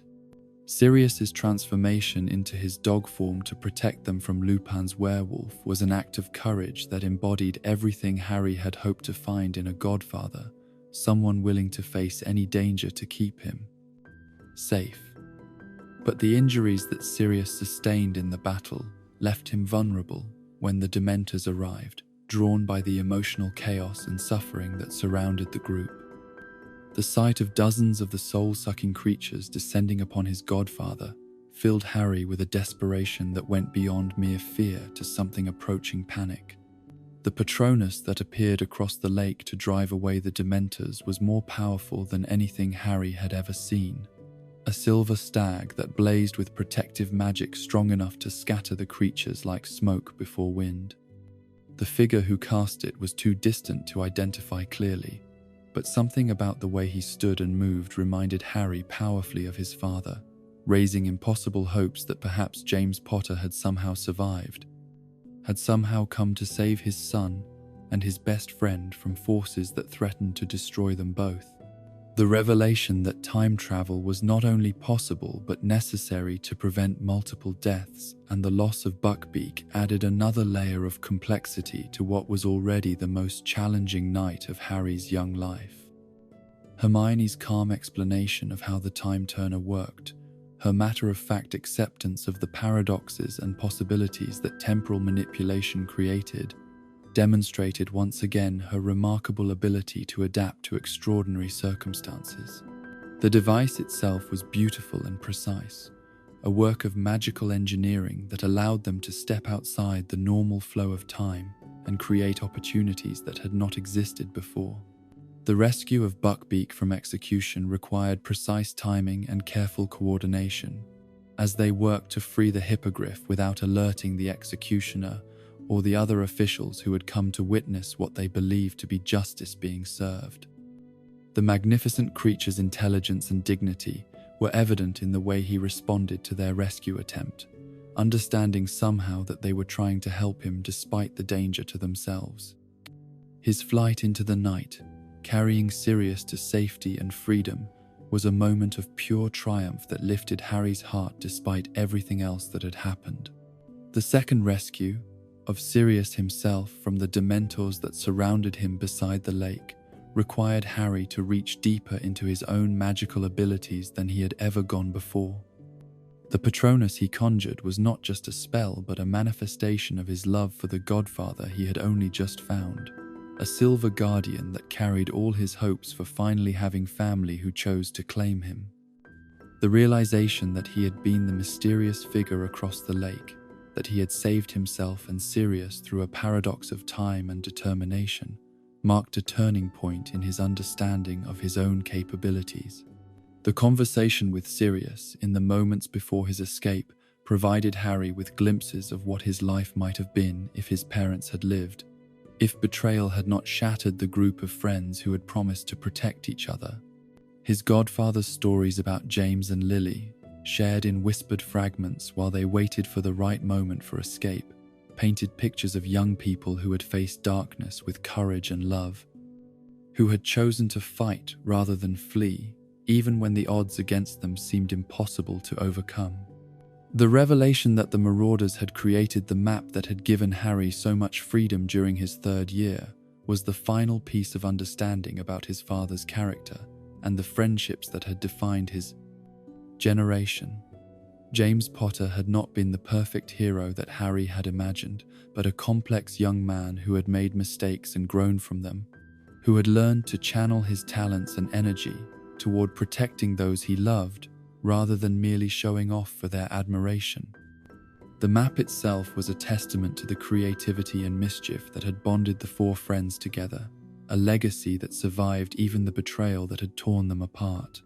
Sirius's escape on Buckbeak's back was both an ending and a beginning, the end of his wrongful imprisonment and the beginning of a relationship with Harry that would be conducted in shadow and secrecy. The letters that would follow in the months and years ahead would provide Harry with the family connection he had always craved, but they would also remind him constantly of the injustices that pervaded the magical world, the ways in which truth could be suppressed and innocence could be punished while guilt went free. The return to the castle in the pre-dawn hours brought with it a sense of accomplishment, tempered by the knowledge that their victory was incomplete. Peter Pettigrew remained free to rejoin his Dark Master, carrying with him information about Harry's capabilities and vulnerabilities that could be used against him in future confrontations. Professor Lupin's resignation, prompted by Snape's vindictive revelation of his werewolf nature, deprived Harry of one of the best teachers he had ever known and eliminated a crucial link to his parents' generation. The end-of-term feast should have been a celebration of survival and triumph, but Harry found himself troubled by questions about justice and mercy, about the prices that good people paid for their principles, and the ways in which evil could thrive when protected by ignorance and prejudice. The Minister for Magic's refusal to consider that Sirius might be innocent, his insistence on maintaining comfortable lies rather than confronting difficult truths, demonstrated the kind of willful blindness that allowed injustice to flourish. But there was also hope in the knowledge that somewhere beyond the reach of Dementors and Ministry officials, Sirius Black was free to live as something other than a hunted criminal. The letters that Harry received throughout the remainder of his time at Hogwarts would carry news of distant adventures and expressions of love that helped fill the emptiness that had haunted him since childhood.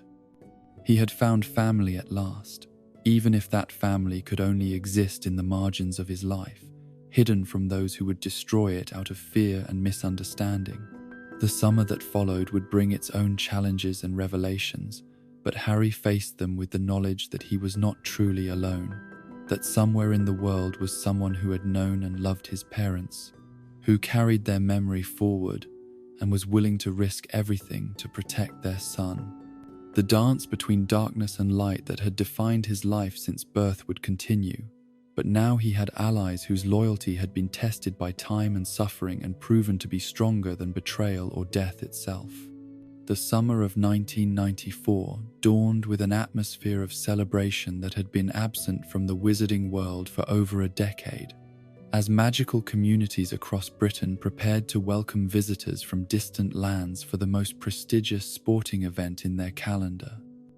The Quidditch World Cup, held only once every 4 years, represented more than mere athletic competition. It was a gathering of nations, a celebration of the sport that united magical peoples across cultural and political divides, and an opportunity for the wizarding world to display its finest achievements in hospitality and spectacle. Harry's invitation to attend the World Cup with the Weasley family was a gift beyond measure, offering him escape from the suffocating routine of Privet Drive and the promise of witnessing magic on a scale that even Hogwarts had never provided.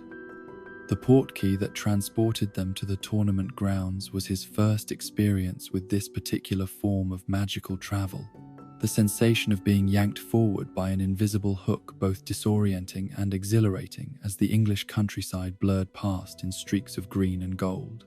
The campground that surrounded the Quidditch Stadium was a marvel of controlled chaos, thousands of tents arranged in careful rows that stretched beyond the horizon.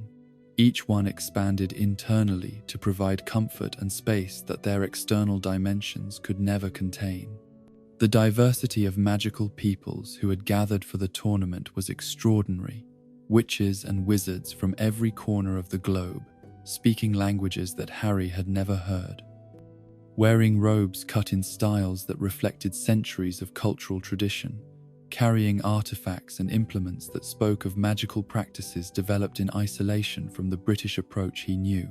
The Irish supporters who filled one section of the campground brought with them an infectious enthusiasm that transformed the entire atmosphere, their green banners and shamrock decorations creating a sea of emerald that pulsed with patriotic fervour. Their leprechaun mascots added another layer of spectacle, the diminutive creatures showering the crowd with what appeared to be gold coins that glittered and danced in the afternoon sunlight. The Bulgarian supporters, fewer in number but equally passionate, countered with displays of scarlet and gold that created dramatic visual contrast across the rolling hills. The match itself was a masterpiece of athletic artistry, showcasing the sport at its highest level as players whose names were legendary, even to casual fans, demonstrated skills that redefined Harry's understanding of what was possible on a broomstick. Viktor Krum's performance as Bulgarian Seeker was particularly mesmerizing. His Wronski feint executed with such precision that it left spectators gasping in appreciation even as they realized how narrowly he had avoided catastrophic injury. The Irish team's tactical superiority gradually asserted itself over individual brilliance, but the quality of play remained extraordinary throughout. The celebration that followed Ireland's victory should have been the perfect ending to a perfect day, thousands of witches and wizards joining in revelry that honored both teams while acknowledging the superior performance of the winners. But as midnight approached and alcohol loosened tongues and inhibitions, darker currents began to surface among the crowd.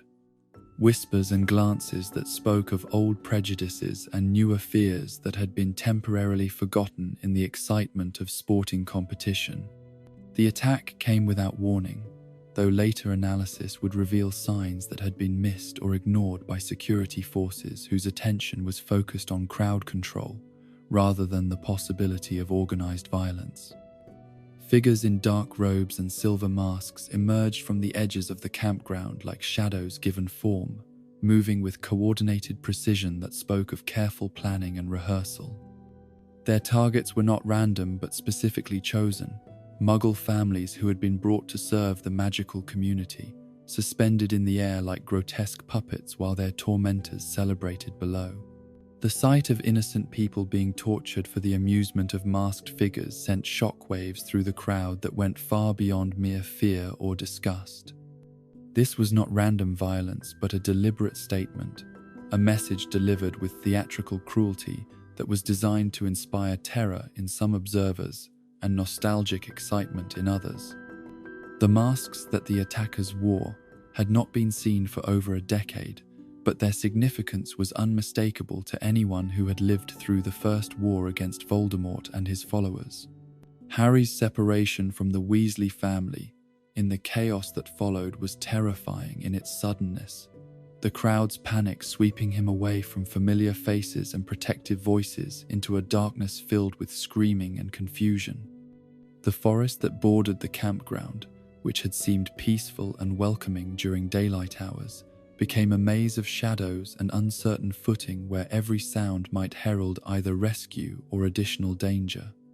The loss of his wand, dropped somewhere in the mad scramble to escape the rampaging crowd, left him feeling vulnerable and helpless. The encounter with Draco Malfoy in the woods added another layer of horror to an already traumatic night, as the young Slytherin's casual comments about the attack revealed both prior knowledge and enthusiastic approval of what was taking place. His suggestion that Hermione would be a natural target for the masked figure's attention, delivered with the smug satisfaction of someone who enjoyed others' fear, demonstrated how deeply the poison of blood prejudice had infected even the youngest generation of magical society. The dark mark that erupted into the sky above the forest was more than mere symbol. It was a declaration that forces thought dead and buried were stirring once again, that the peace which had lasted for 13 years was coming to an end. The skull with its serpentine tongue cast everything below in sickly green light that turned familiar faces into masks of fear and uncertainty. Those who recognized its significance felt their hearts stop with remembered terror, while those too young to understand its meaning sensed instinctively that they were witnessing something that would change their world forever. The Ministry's response to the appearance of the dark mark revealed both their fear and their incompetence, as officials apparated into the forest with wands drawn and accusations ready, more concerned with finding someone to blame than with understanding what had actually occurred. The discovery of Harry's wand in the possession of Winky the house elf provided them with a convenient explanation that avoided acknowledging the more troubling implications of what they had witnessed. The treatment of the elf, dismissed from service for a crime she had not committed, demonstrated the casual cruelty with which magical society treated those it considered beneath its notice. The return to Hogwarts for the start of term should have brought comfort and security after the trauma of the World Cup, but instead it brought new sources of anxiety in the form of the Triwizard Tournament and the foreign delegations who would be sharing the castle for the coming year. The arrival of the students from Beauxbatons Academy and Durmstrang Institute transformed Hogwarts from a familiar refuge into something more complex and potentially dangerous, as political undercurrents and cultural differences created tensions that even the youngest students could sense. The Goblet of Fire itself was an artifact of such ancient power that its presence in the Great Hall seemed to charge the very air with magical energy, the blue-white flames that danced within its depths promising glory to those brave enough to compete and doom to those who proved unworthy of the honor. The age restriction that Dumbledore placed upon the competition was clearly necessary given the dangers involved, but it also created resentment among younger students who saw themselves being denied opportunity based on arbitrary limitations rather than actual capability. Mad-Eye Moody's appointment as defense against the dark arts professor brought with it an atmosphere of barely controlled violence that both thrilled and terrified the students who attended his classes. The grizzled ex-Auror's willingness to demonstrate the unforgivable curses on spiders provided education that was both invaluable and deeply disturbing, forcing students to confront the reality of dark magic in ways that previous teachers had avoided. His magical eye, constantly rotating in its socket as it scanned for threats that others could not see, served as a reminder that vigilance was the price of survival in a world where enemies could wear friendly faces. The selection of champions by the Goblet of Fire proceeded exactly as expected until the moment when a fourth name emerged from the flames, spoken in a voice that carried surprise and confusion, rather than the ceremonial dignity that had marked the previous announcements. Harry Potter's selection as an additional competitor sent shockwaves through the Great Hall that went far beyond mere surprise, challenging the fundamental rules that govern the tournament and raising questions about how such a thing could be possible. The accusations and suspicions that followed Harry's unwilling entry into the tournament created rifts in relationships that had seemed unshakable, as even his closest friends struggled to believe that he had not somehow found a way to circumvent the age restriction and enter his name without their knowledge. Ron's jealousy and hurt, born from years of living in the shadow of more accomplished siblings, and now faced with a best friend whose fame seemed to grow without effort, poisoned their friendship with doubts and resentments that neither boy knew how to address.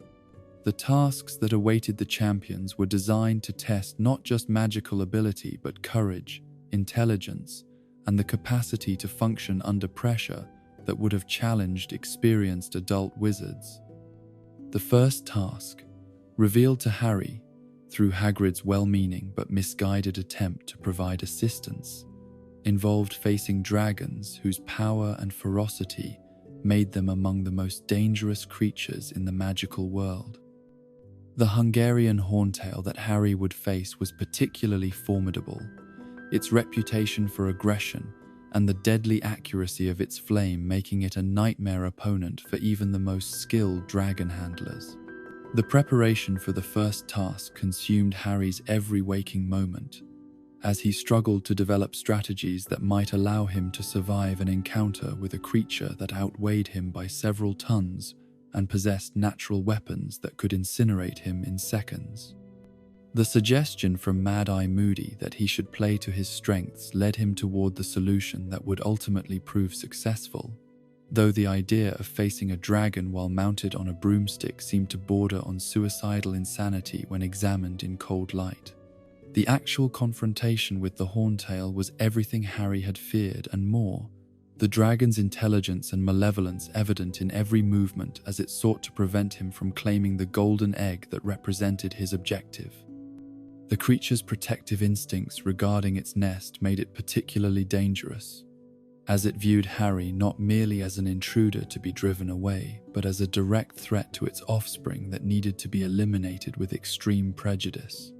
The dance of death that followed, with Harry using every ounce of his flying skill to avoid the dragon's attacks while seeking an opportunity to complete his task, tested his courage and abilities to their absolute limits.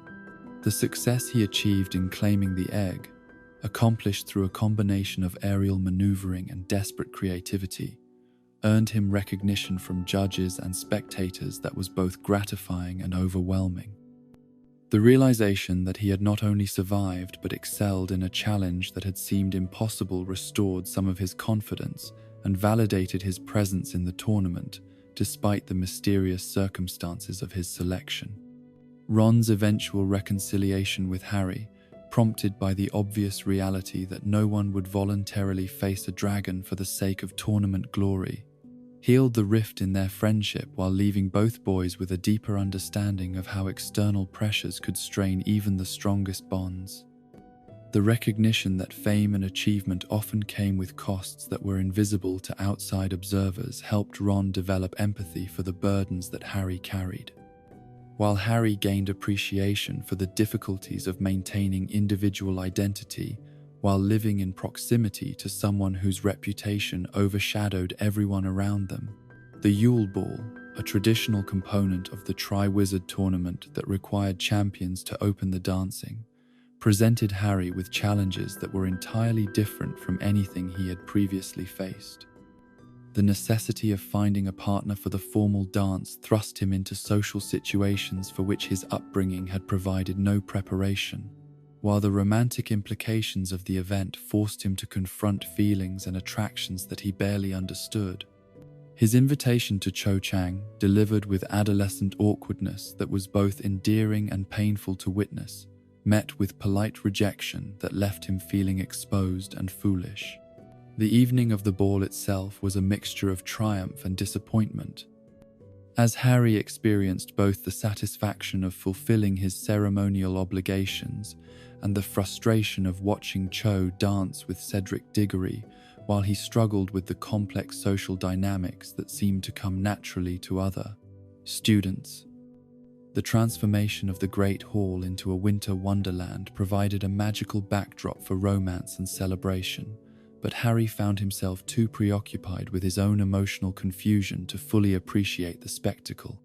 The revelation of Hermione's unexpected grace and beauty, transformed by formal robes and the attention of an internationally famous Quidditch player, challenged Harry's assumptions about his friend while highlighting how little attention he had been paying to the changes that adolescence was bringing to everyone around him. Her partnership with Victor Krum created jealousy and confusion not just in Ron but throughout the student body, as the brightest witch of her age demonstrated that intellectual achievement and romantic appeal were not mutually exclusive.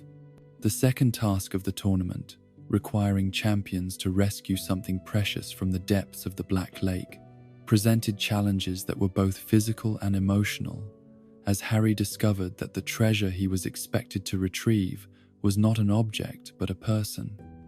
The sight of Ron suspended in magical sleep beneath the lake's dark waters, surrounded by the menacing forms of merpeople whose songs had seemed so beautiful from above, filled Harry with protective fury that drove him to attempt rescuing not just his best friend but the other hostages as well. The underwater environment that Harry navigated with the aid of gillyweed was alien and threatening, populated by creatures whose motivations and allegiances were unclear, but whose obvious power made them formidable obstacles to his mission. The merpeople who had agreed to serve as guardians for the task were neither evil nor benevolent, but something entirely other, bound by agreements and honor codes that bore no resemblance to human morality or justice. Their willingness to allow the hostages to remain in danger if the champions failed to meet their obligations demonstrated a pragmatic approach to contracts that was both admirable and terrifying. The moral fiber that the judges recognized in Harry's attempt to save all the hostages, even at the cost of his own performance in the task, revealed character traits that went beyond mere courage to encompass a sense of responsibility for others that was both his greatest strength and his most dangerous weakness. His inability to abandon innocent people to danger, even when doing so might serve his own interests, marked him as someone who could be manipulated through his own virtue. The period between the second and third tasks should have been a time of rest and preparation, but instead it brought new revelations about the forces that were stirring in the wider world. Sirius Black's warnings, delivered through methods that risked his own safety to provide Harry with information and guidance, painted a picture of darkness gathering that went far beyond the scope of a school tournament. The reports of strange disappearances and unexplained deaths suggested that Voldemort's followers were becoming active once again, testing their strength and preparing for something larger. The third task, set in a maze that grew and shifted according to its own malevolent intelligence, represented the ultimate test of the champions' abilities to overcome not just external obstacles but their own limitations and fears. The hedges that formed the maze's walls were more than mere plants. They were barriers imbued with magic that could confuse, disorient, and trap anyone who entered their domain. The creatures that lurked within the maze's depths, from blast-ended scroots to sphinx riddles, provided challenges that required both physical courage and intellectual flexibility. The cooperation between Harry and Cedric that developed during their navigation of the maze represented the best qualities of both young men, their willingness to assist each other despite the competitive nature of the tournament demonstrating maturity and honor that exceeded their years. The decision to claim victory together, sharing the triumph rather than allowing rivalry to divide them, seemed like the perfect ending to a competition that had tested them in every possible way. The portkey that activated when both champions touched the Triwizard Cup simultaneously was the final element in a trap that had been constructed over months of careful planning, transporting them not to victory and celebration but to a graveyard where death waited with patient malevolence. The sight of Wormtail carrying the rudimentary form of Lord Voldemort, a creature barely alive but possessed of will that burned with hatred and ambition, marked the moment when Harry's world shifted from the challenges of adolescence to the harsh realities of a war that had never truly ended. Cedric Diggory's death, accomplished with casual cruelty that demonstrated how little Voldemort valued human life, was Harry's first direct experience of losing someone close to his own age to the forces of evil. The bright, kind Hufflepuff who had competed with honor and helped Harry through the maze's challenges deserved so much more than to die as an inconvenience to be eliminated before more important business could be conducted. His last words, asking Harry to take his body back to his father, revealed the depth of love and family bonds that Voldemort could destroy but never understand. The ritual that followed, using Harry's blood to restore Voldemort to full physical form, was a masterpiece of dark magic that corrupted the very protection that had kept Harry safe for 13 years. The irony of using the blood that carried his mother's sacrifice to strengthen the enemy who had killed her was particularly cruel, demonstrating Voldemort's ability to twist even the most sacred magic to serve his own purposes. The physical form that emerged from the cauldron was handsome and terrible, possessed of charisma that made his evil all the more dangerous. HP 3-2. The gathering of Death Eaters that followed Voldemort's return was like a reunion of the damned, as figures who had spent years pretending to be respectable members of society revealed their true allegiances by answering their master's call. Some came willingly, eager to resume the campaign of terror that had given their lives meaning, while others arrived reluctantly, bound by oaths and marks that made disobedience impossible. The sight of familiar faces beneath the masks was devastating, revealing how deeply the corruption had penetrated even the highest levels of magical society. The duel that Voldemort forced upon Harry was designed to be a demonstration of power rather than a fair contest, an opportunity for the Dark Lord to display his superiority before an audience that had waited years to witness his return. The priori incantatem effect that occurred when their wands connected was an unexpected complication that no one could have anticipated, the rare magical phenomenon creating a temporary window of opportunity in what should have been certain death. The spirits that emerged from Voldemort's wand, echoes of his recent victims preserved in the magical core they shared, provided Harry with aid and comfort in his darkest moment while giving him the distraction necessary to escape.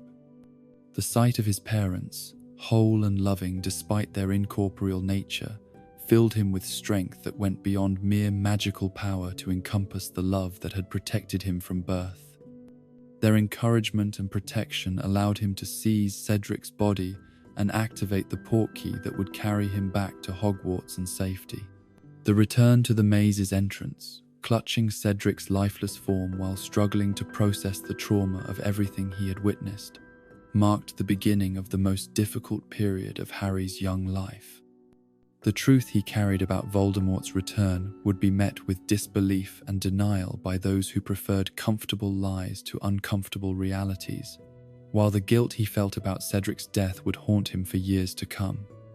The war that had shaped his infancy was beginning again, and this time he would be old enough to understand the full scope of what was being asked of him. The transformation of the wizarding world from a place of relative peace and security to one where ancient evils stirred once more would happen gradually, then suddenly, as Voldemort's influence spread through institutions and individuals who lacked the courage to resist or the wisdom to recognize the threat they faced. Harry Potter, the boy who lived, would once again stand at the center of a conflict that would determine the fate of everyone he had learned to love, carrying burdens that no 14-year-old should ever be asked to bear, but which his destiny and character made inevitable. The summer that followed Voldemort's return was the longest and most oppressive that Harry had ever endured at Privet Drive, each day stretching endlessly under the weight of isolation and the terrible knowledge that he alone seemed to understand the magnitude of the threat facing the wizarding world. The Dursleys, informed by some official channel of the danger that Harry's presence might attract to their suburban sanctuary, treated him with a mixture of fear and resentment that made their previous neglect seem almost benevolent by comparison. Uncle Vernon's attempts to maintain normalcy through sheer force of will created an atmosphere of tension that permeated every corner of the house. The silence from his friends was perhaps the most painful aspect of his confinement, as days passed without any communication from the magical world that had become his true home. The absence of letters from Ron and Hermione, who had been his constant correspondents in previous summers, fed fears that perhaps they too had begun to doubt his account of Voldemort's return. The isolation was made worse by the knowledge that somewhere beyond the carefully manicured lawns of Privet Drive, dark forces were gathering strength while he remained trapped by protective magic that felt increasingly like imprisonment. The Dementor attack that shattered the oppressive calm of a sweltering August evening came without warning, the temperature plummeting as creatures of despair descended upon Little Whinging with hunger that had been sharpened by their recent alliance with the Dark Lord. The sight of his cousin Dudley, reduced to a cowering shell of his former bullying self by exposure to the Dementor's influence, prompted Harry to act without considering the consequences to himself or his continued enrollment at Hogwarts. The Patronus that blazed from his wand in the darkened alleyway was one of the most powerful he had ever produced. Fueled by desperation and the absolute necessity of protecting someone who had never shown him kindness, but who deserved protection nonetheless. The aftermath of the attack brought chaos that eclipsed even the Dementor's assault as Mrs. Fig revealed herself to be a squib who had been monitoring Harry's safety under Dumbledore's orders, while howlers arrived from the Ministry threatening expulsion for underage magic use. The revelation that his seemingly ordinary neighbor had been part of the magical world all along was both comforting and disturbing, suggesting that his life had been under constant observation by forces whose motivations he could only guess at. The legal threats that followed the attack were particularly cruel, using his violation of the decree for the reasonable restriction of underage sorcery as a weapon against him at the very moment when he had acted to save lives. The rescue that came in the form of an advance guard from the Order of the Phoenix was both relief and revelation, as Harry discovered that Dumbledore had indeed been organizing resistance to Voldemort's return despite the Ministry's refusal to acknowledge the threat. The members of the guard who arrived to escort him to safety were a mixture of familiar faces and strangers, but all carried themselves with the kind of professional competence that spoke of serious preparation for serious conflict. Mad-Eye Moody's insistence on security protocols that seemed excessive even by his paranoid standards suggested that the danger Harry faced was real and immediate. The flight through London's night sky, surrounded by witches and wizards whose every sense was alert for signs of attack, provided Harry with his first direct experience of the war that was beginning to engulf the magical world.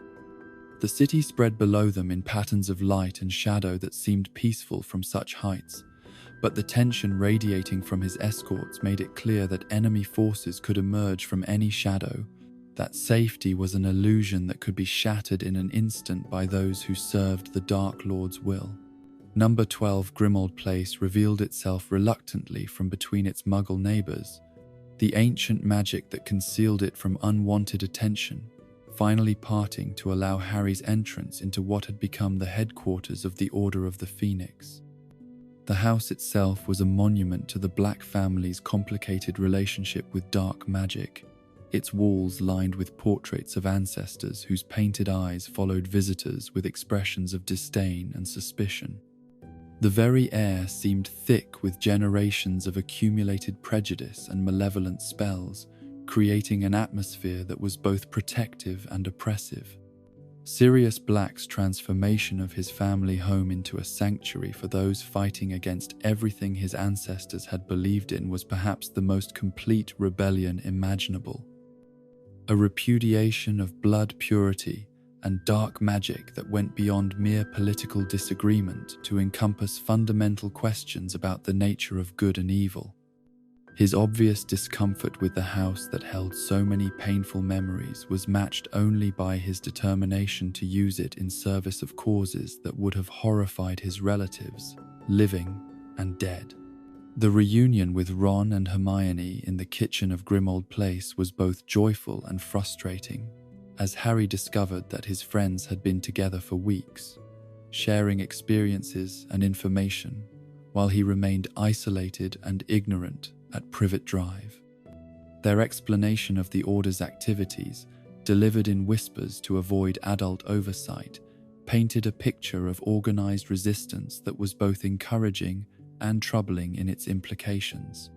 The fact that such resistance was necessary, that respected members of the magical community were being forced to operate in secret to combat threats that the government refused to acknowledge, spoke to a level of institutional failure that was both dangerous and potentially catastrophic.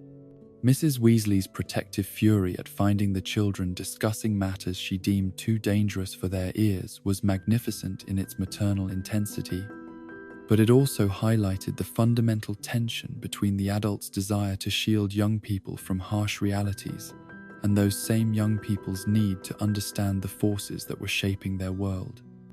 Her argument with Sirius about what information should be shared with Harry revealed deep philosophical differences about childhood innocence and the responsibilities that came with knowledge, differences that would have profound implications for the choices Harry would be forced to make in the coming months. The trial that awaited Harry at the Ministry was both legal proceeding and political theatre, designed as much to demonstrate the government's power to control him as to determine whether his use of magic had been justified. The change of time and venue, announced with barely enough notice to allow him to attend, was clearly intended to create confusion and prevent him from mounting an adequate defense. The composition of the full Wizengamot, rather than the simple disciplinary hearing that such cases normally warranted, suggested that forces within the Ministry were determined to use this opportunity to silence one of the few voices willing to speak publicly about Voldemort's return. Cornelius Fudge's obvious hostility toward Harry, born from a mixture of political calculation and genuine fear of the truth, transformed what should have been a routine legal matter into a personal vendetta that threatened to destroy an innocent young man for the crime of witnessing events that the minister preferred to deny. The presence of Dolores Umbridge, whose sickly sweet smile barely concealed depths of cruelty and ambition, added another layer of menace to proceedings that were already heavily weighted against justice and truth. Dumbledore's intervention on Harry's behalf, arriving with legal expertise and witnesses that the prosecution had not anticipated, demonstrated both his continuing care for his student and his willingness to challenge authority when that authority served injustice rather than law. The testimony of Mrs. Figg, delivered with the kind of precise detail that could only come from someone who had actually witnessed the events in question, provided the factual foundation necessary to counter the Ministry's politically motivated charges. The acquittal that followed was both victory and warning, as Harry walked free from charges that could have destroyed his future, while understanding that the forces arrayed against him were far more dangerous than simple legal prosecution. The minister's obvious fury at the outcome, his promises of future consequences delivered with the kind of vindictive precision that marked him as someone who confused personal power with public good, made it clear that this battle had been won, but the war was far from over. The appointment of Dolores Umbridge as defense against the dark arts teacher at Hogwarts was perhaps the most overtly political act in the school's thousand-year history, a direct insertion of government authority into an institution that had traditionally maintained its independence from political interference. Her arrival at the castle, marked by the kind of bureaucratic efficiency that prioritized control over education, signaled the beginning of a systematic campaign to suppress truth and punish those who dared to speak it. The speech that Umbridge delivered during the welcoming feast was a masterpiece of political doublespeak, using language that sounded reasonable and moderate while actually promising the destruction of everything that made Hogwarts special. Her emphasis on tradition and stability, delivered with the kind of false sweetness that made reasonable people's skin crawl, was clearly intended to appeal to those who valued order over justice and compliance over courage. The applause that greeted her words was notably restrained, suggesting that even those disposed to support authority recognized something troubling in her presentation. The defense against the dark arts classes that followed were exercises in willful ignorance, as Umbridge systematically eliminated any practical instruction that might actually prepare students to defend themselves against the forces of darkness. Her insistence that the approved curriculum contained all the theoretical knowledge that students required demonstrated either complete ignorance of the threats they would face or deliberate sabotage of their ability to protect themselves and others. The textbook she assigned, filled with outdated theories and sanitized discussions of dark magic, was clearly intended to keep students ignorant rather than informed. Harry's inevitable confrontation with Umbridge's revisionist approach to recent history was both predictable and necessary. As someone who had witnessed Voldemort's return firsthand, could not remain silent while official lies were taught as established fact. His outburst during her first lesson, delivered with the kind of passionate intensity that only truth could inspire, marked him immediately as a threat to be neutralized rather than a student to be educated. The detention that followed was merely the beginning of a systematic campaign of persecution that would test his courage and principles to their absolute limits. The detention sessions with Umbridge revealed depths of cruelty that went beyond mere punishment to encompass psychological torture designed to break the spirits of those who dared to oppose her authority. The blood quill that carved Harry's own words into the flesh of his hand was a masterpiece of vindictive magic, creating permanent scars while providing no evidence that would stand up to official scrutiny. The phrase, "I must not tell lies," that she forced him to write repeatedly was particularly ironic, as it was being inscribed by someone whose entire position was based upon the suppression of truth. The formation of Dumbledore's army was born from the recognition that official channels had failed completely, that students who wanted to learn how to defend themselves would have to take matters into their own hands, regardless of the rules and regulations that prohibited such activities. The meeting at the Hog's Head, attended by students from multiple houses who shared a common recognition of the inadequacy of their official education, demonstrated that resistance to Umbridge's policies extended far beyond Harry's individual grievances. The diversity of students who joined the organization was perhaps its greatest strength, bringing together young people who might otherwise have remained divided by house loyalties and social differences, but who shared a common commitment to learning skills that might save their lives and the lives of others. Neville Longbottom's transformation from the frightened boy who had struggled through his early years at Hogwarts into someone willing to defy authority for the sake of principle was particularly remarkable, suggesting that courage could be learned and developed through practice and proper encouragement. The Room of Requirement provided the perfect venue for their clandestine meetings, its ability to transform itself according to the needs of those who entered, making it ideal for defensive training that required space, privacy, and flexibility. The room's magic seemed to respond not just to their spoken requests, but to their deeper needs, providing equipment and configurations that enhanced their learning while maintaining the security that their illegal activities required. Harry's role as instructor was both natural and terrifying, as he found himself responsible for teaching skills that he had learned through trial and error in life-threatening situations. The knowledge he possessed had been purchased through trauma and loss, experiences that he hoped his students would never have to endure, but which they needed to understand if they were to be prepared for the realities of magical conflict.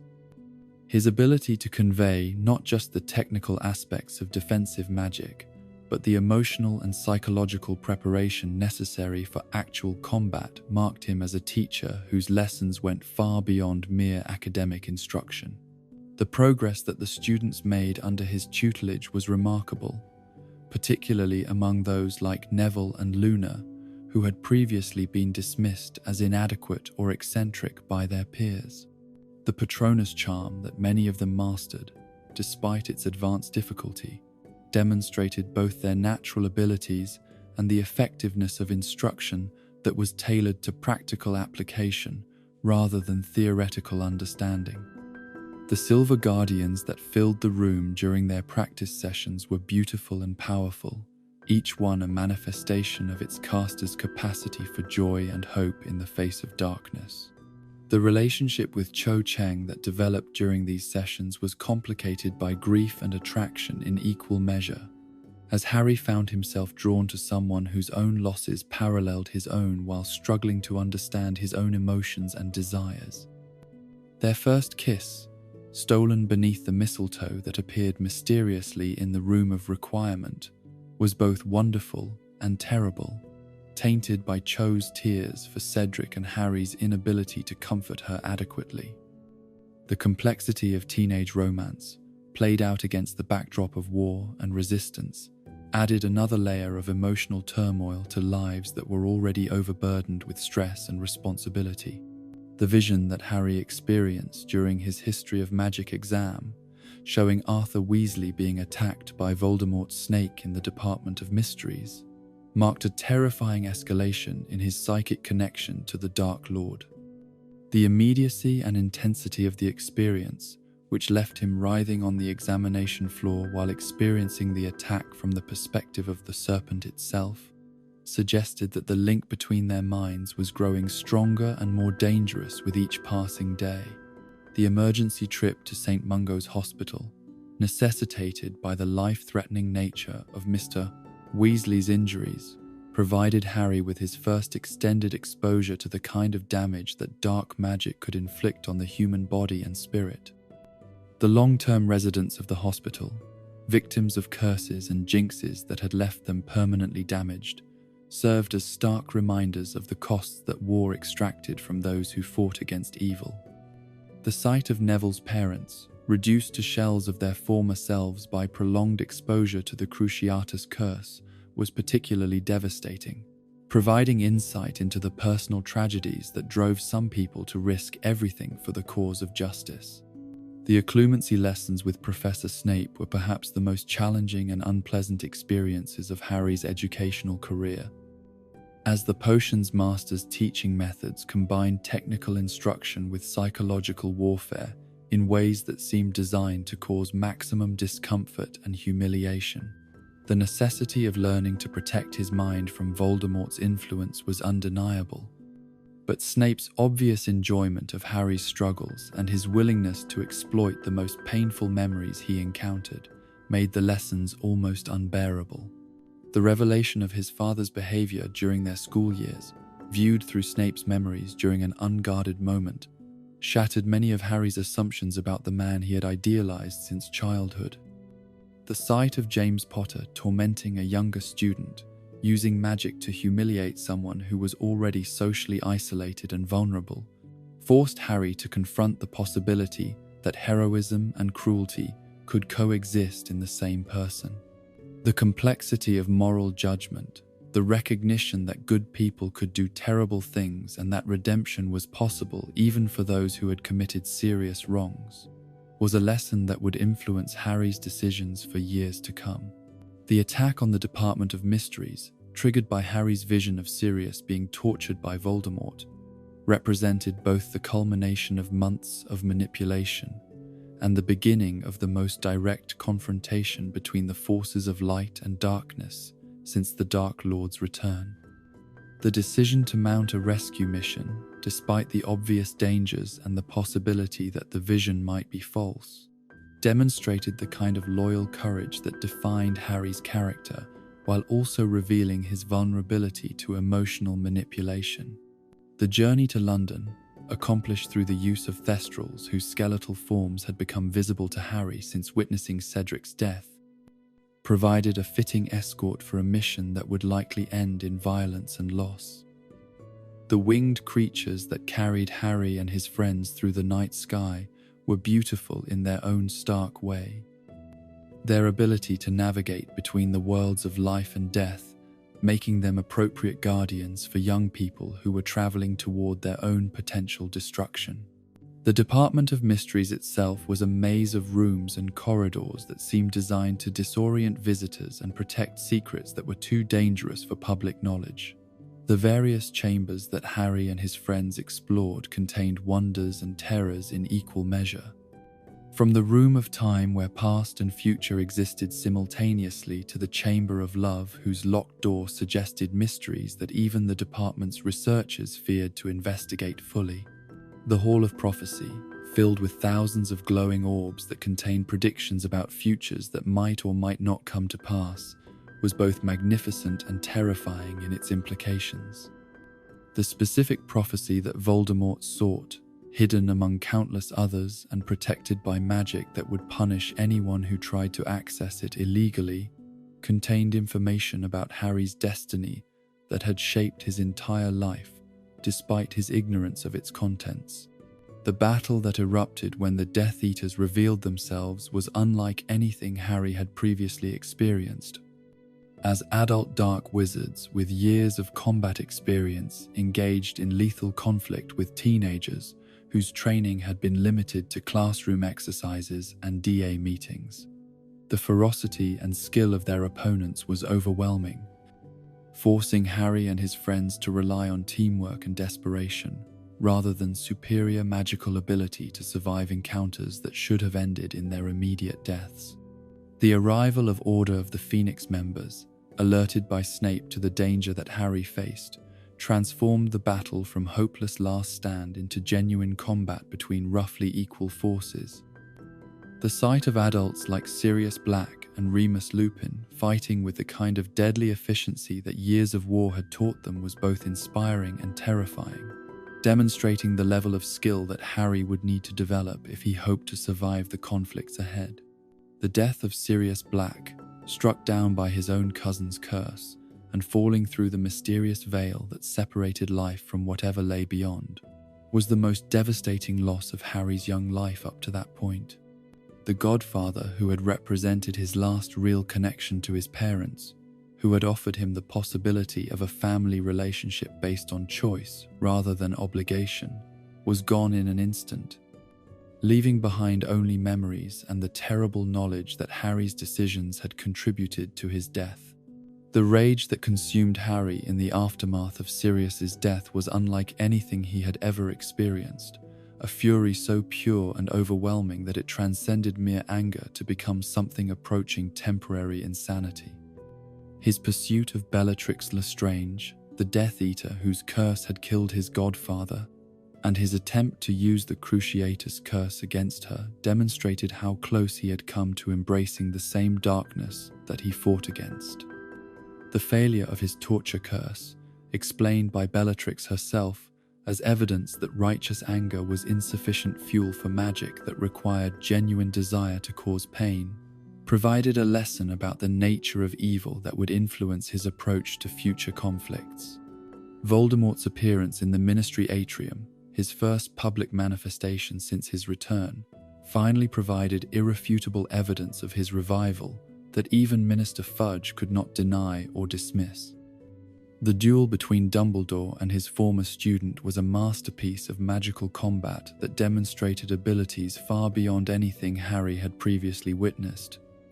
As two of the most powerful wizards of their generation engaged in a battle that reshaped the physical environment around them through the sheer force of their wills.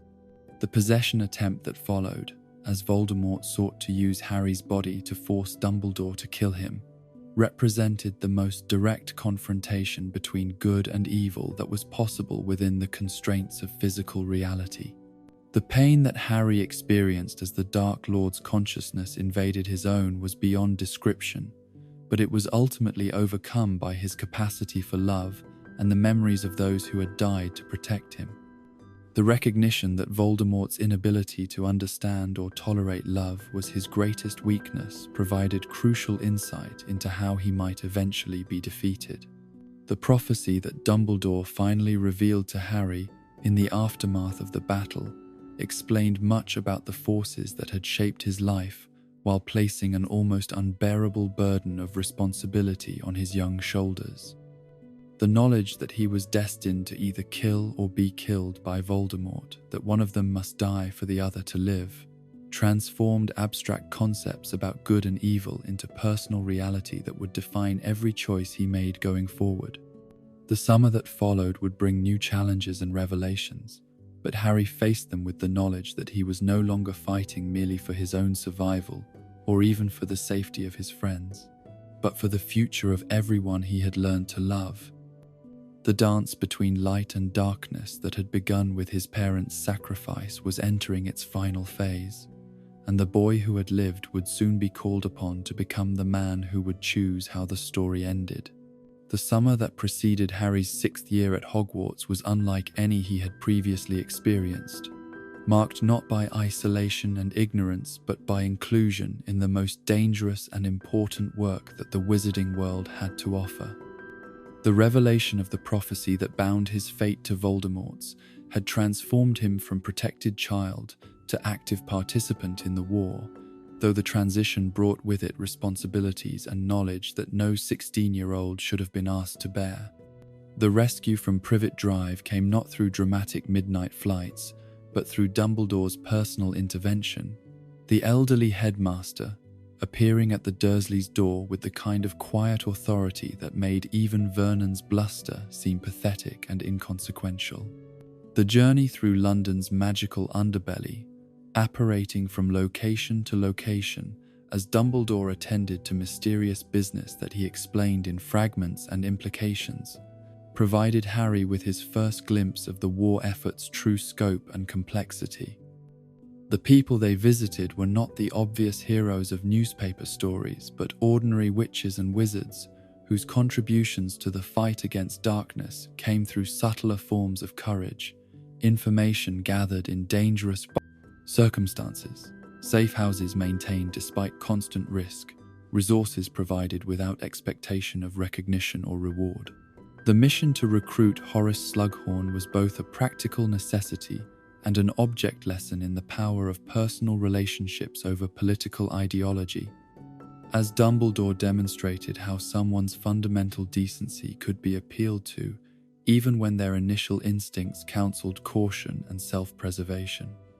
The retired potions master's reluctance to emerge from the comfortable obscurity he had created for himself was understandable, given the dangers that association with either side of the conflict would bring. But his ultimate agreement to return to Hogwarts spoke to loyalties and principles that ran deeper than mere survival instinct. Slughorn's presence at Hogwarts brought with it the revival of the Slug Club, that informal gathering of students whose potential for future influence made them valuable connections for a professor who understood the importance of maintaining relationships with rising stars.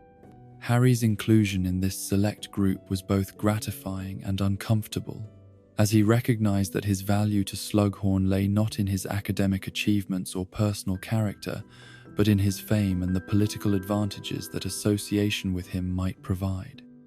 The dinner parties and gatherings that followed were exercises in social networking disguised as casual entertainment, though Harry found himself learning valuable lessons about the ways in which power and influence operated in the magical world.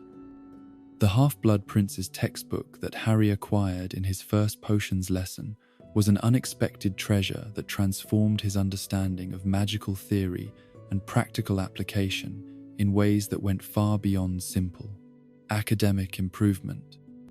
The margins of the aging book were filled with corrections, modifications, and entirely new spells that demonstrated a level of creativity and insight that surpassed anything in the official curriculum. The student who had owned the book before him, identified only by the mysterious title he had given himself, possessed a brilliance that was both inspiring and slightly unsettling in its casual mastery of complex magical concepts.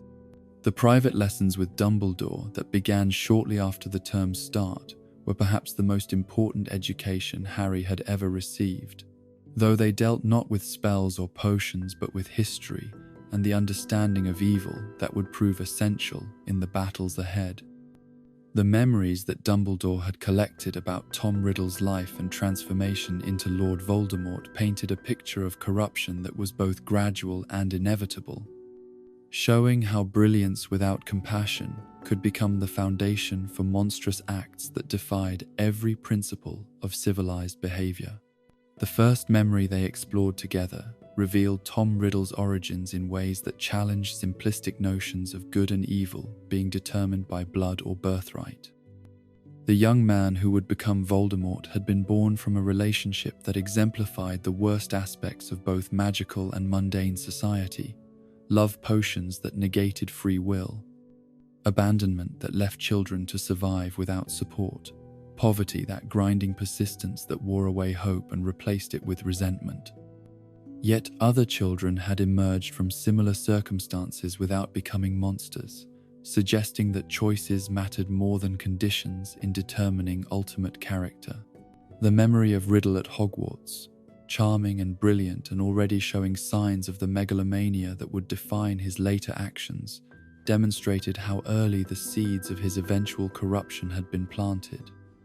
His ability to inspire loyalty and affection in those around him, combined with his complete inability to feel genuine emotion toward others, created a perfect storm of charisma and callousness that allowed him to manipulate people with devastating effectiveness.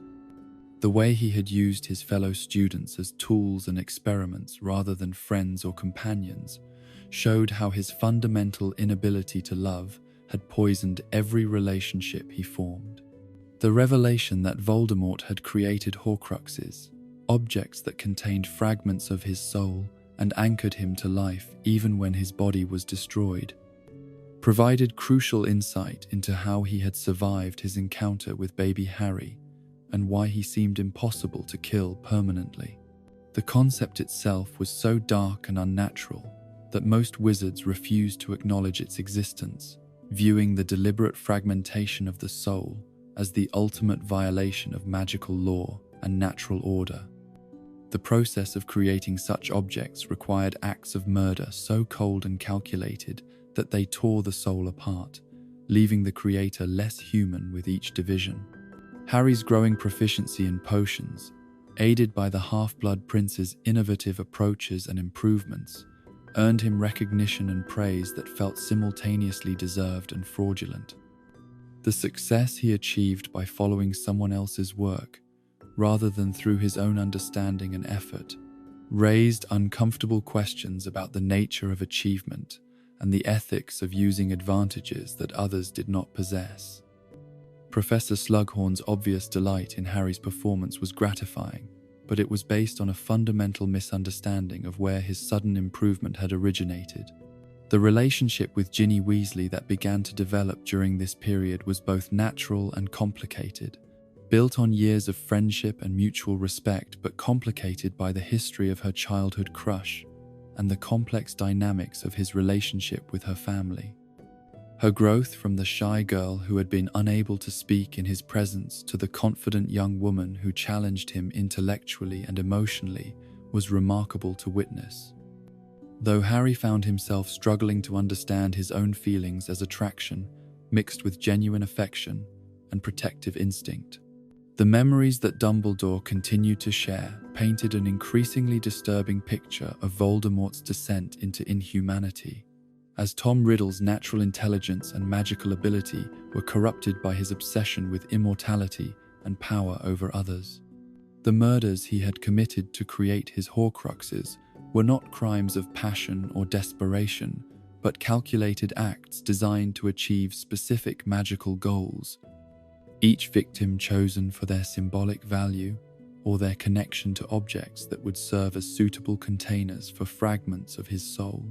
The memory of Riddle's return to Hogwarts to request a teaching position revealed both his arrogance and his fundamental misunderstanding of the values that guided people like Dumbledore. His expectation that his obvious talent would outweigh concerns about his character and activities demonstrated a narcissism so complete that it had blinded him to the reactions his presence would naturally provoke in those who valued more than mere ability. The curse he had placed on the defense against the dark arts position when his application was rejected showed the petty vindictiveness that coexisted with his grandiose ambitions. The incident with Katie Bell, who was nearly killed by a cursed necklace that she had been compelled to transport, marked the beginning of a series of attacks that demonstrated how the war was beginning to penetrate even Hogwarts' ancient protections. The sight of her writhing in agony as dark magic coursed through her system was a stark reminder that Voldemort's influence was spreading, and that no place could be considered truly safe from his reach. Harry's suspicions about Draco Malfoy's involvement in the attack were dismissed by most adults as prejudice based on past conflicts, but his certainty that something significant had changed in his old rival's behavior and demeanor continued to grow. The Quidditch season provided welcome respite from the increasingly dark atmosphere that was settling over the school, though even these moments of joy and competition were shadowed by awareness of the larger conflicts that threatened to consume their world. Harry's captaincy of the Gryffindor team brought with it responsibilities that went beyond mere tactical planning to encompass the kind of leadership that inspired others to exceed their own expectations. The development of players like Ginny Weasley, whose natural talent was finally being recognized and nurtured, provided bright spots in a term that was increasingly dominated by worry and preparation for unknown dangers.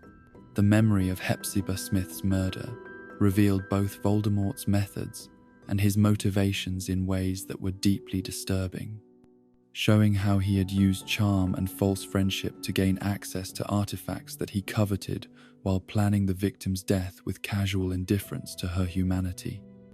The elderly witch's pride in her collection and her obvious pleasure in sharing her treasures with someone she believed to be a kindred spirit made her murder particularly cruel, demonstrating how Voldemort's evil extended beyond mere killing to encompass the betrayal of trust and the destruction of innocence.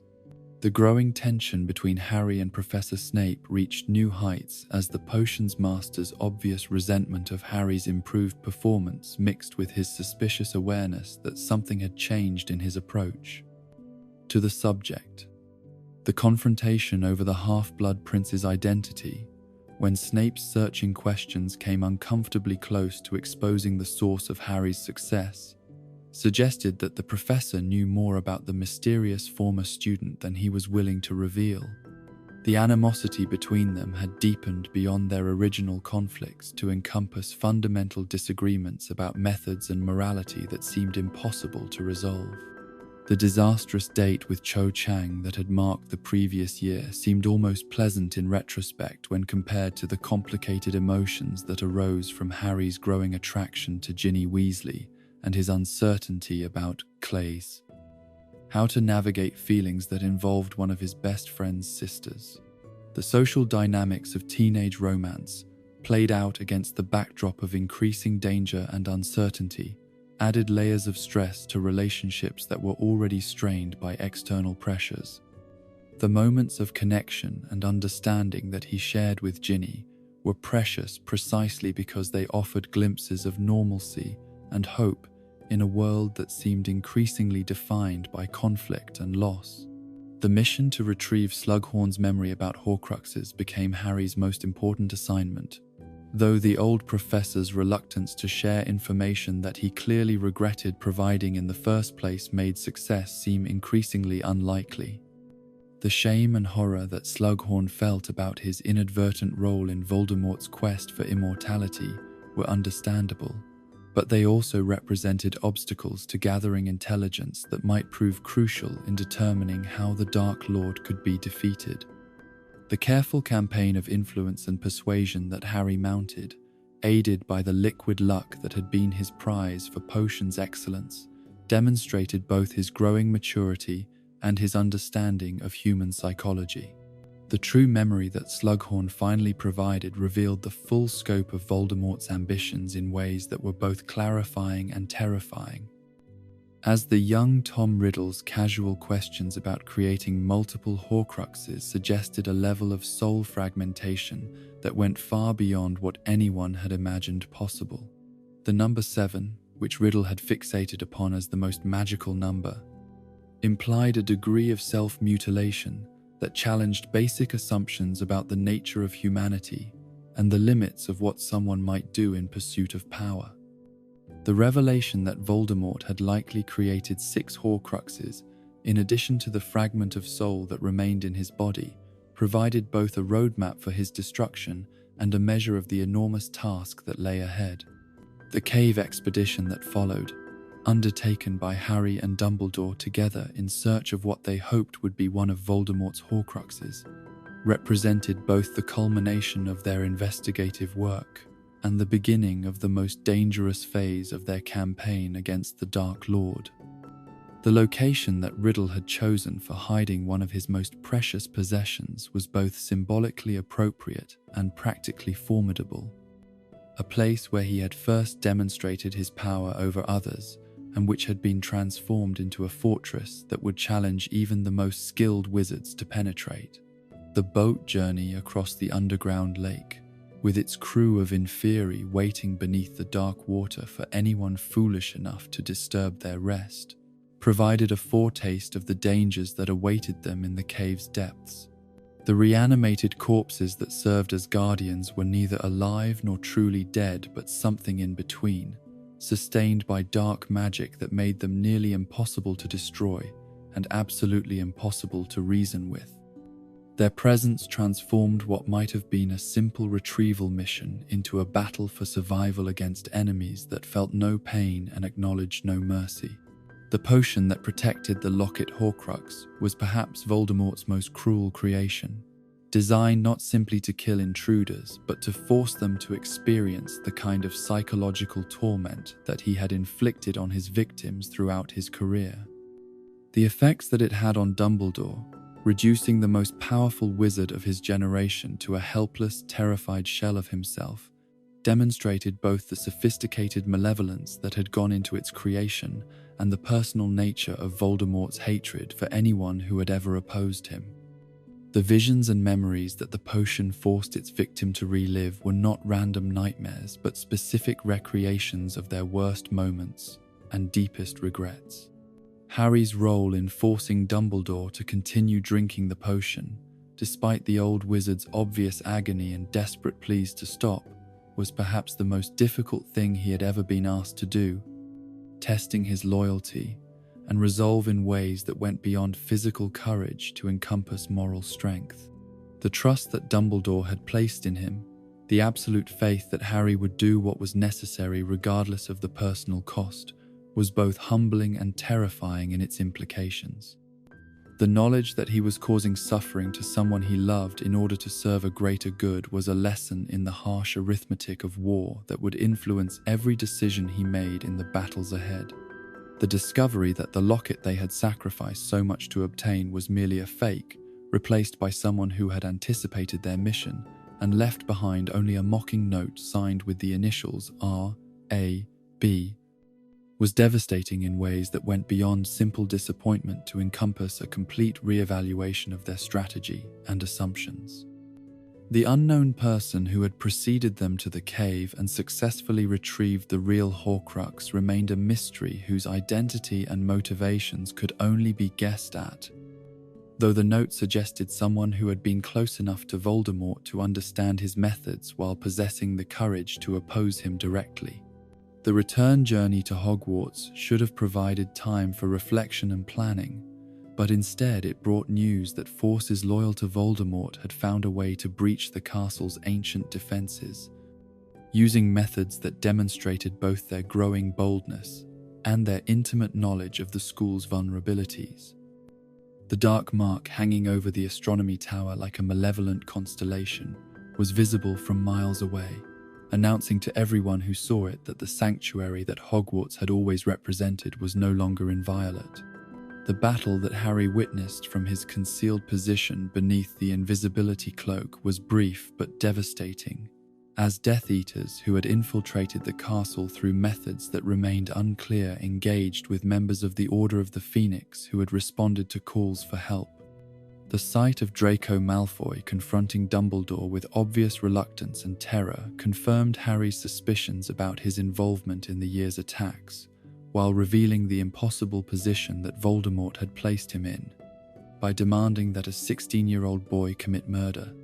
The conversation between Dumbledore and Draco on the tower revealed depths of understanding and compassion that even Harry had never fully appreciated, as the headmaster offered protection and redemption to someone who had spent months trying to kill him.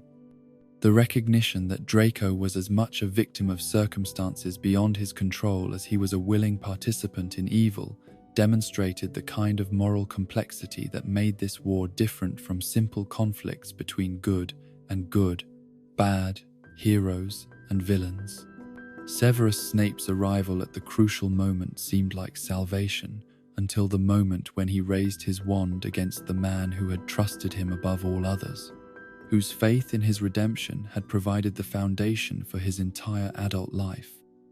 The killing curse that struck down Albus Dumbledore was delivered with an expression of hatred and revulsion that suggested emotions far more complex than simple treachery, though the result was the same regardless of the feelings that motivated it. The death of the most powerful force for good in the wizarding world left a void that seemed impossible to fill, and questions that would haunt everyone who had known and trusted the fallen headmaster. The revelation that Snape was the Half-Blood Prince, that the brilliant student whose innovations had aided Harry throughout the year was the same man who had just murdered his mentor, was perhaps the cruelest irony in a night filled with betrayals and revelations. The textbook that had provided so much help and guidance had been annotated by someone whose ultimate loyalty lay with the forces of darkness, raising uncomfortable questions about the nature of knowledge and the character of those who possessed it. The discovery forced Harry to confront the possibility that brilliance and evil could coexist in the same person, that someone capable of creating beauty and advancing understanding could also commit acts of ultimate betrayal. The locket that they had retrieved at such terrible cost, when examined more closely, proved to be nothing more than an elaborate fake, its weight and appearance designed to fool casual observation while providing no real protection against the dark magic that a genuine Horcrux would contain. The note inside, signed by someone identified only as R.A.B., suggested that their mission had been anticipated and that the real Horcrux had been taken by someone else entirely, someone who understood Voldemort's methods well enough to locate and destroy what they had found.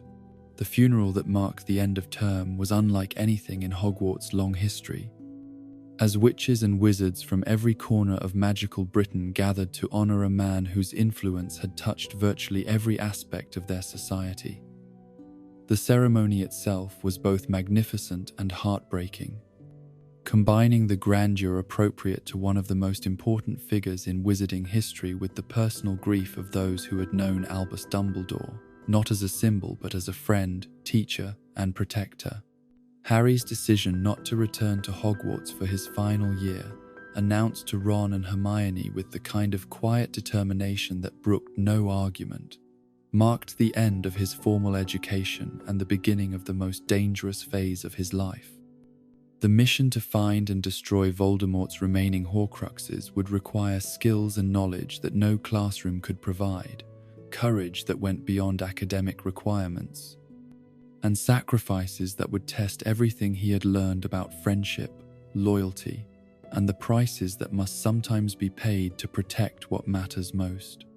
The support that Ron and Hermione offered, their immediate commitment to abandoning their own plans and futures to join him on a quest that would likely end in death for all of them, demonstrated the kind of friendship that transcended mere affection to encompass absolute loyalty and shared purpose.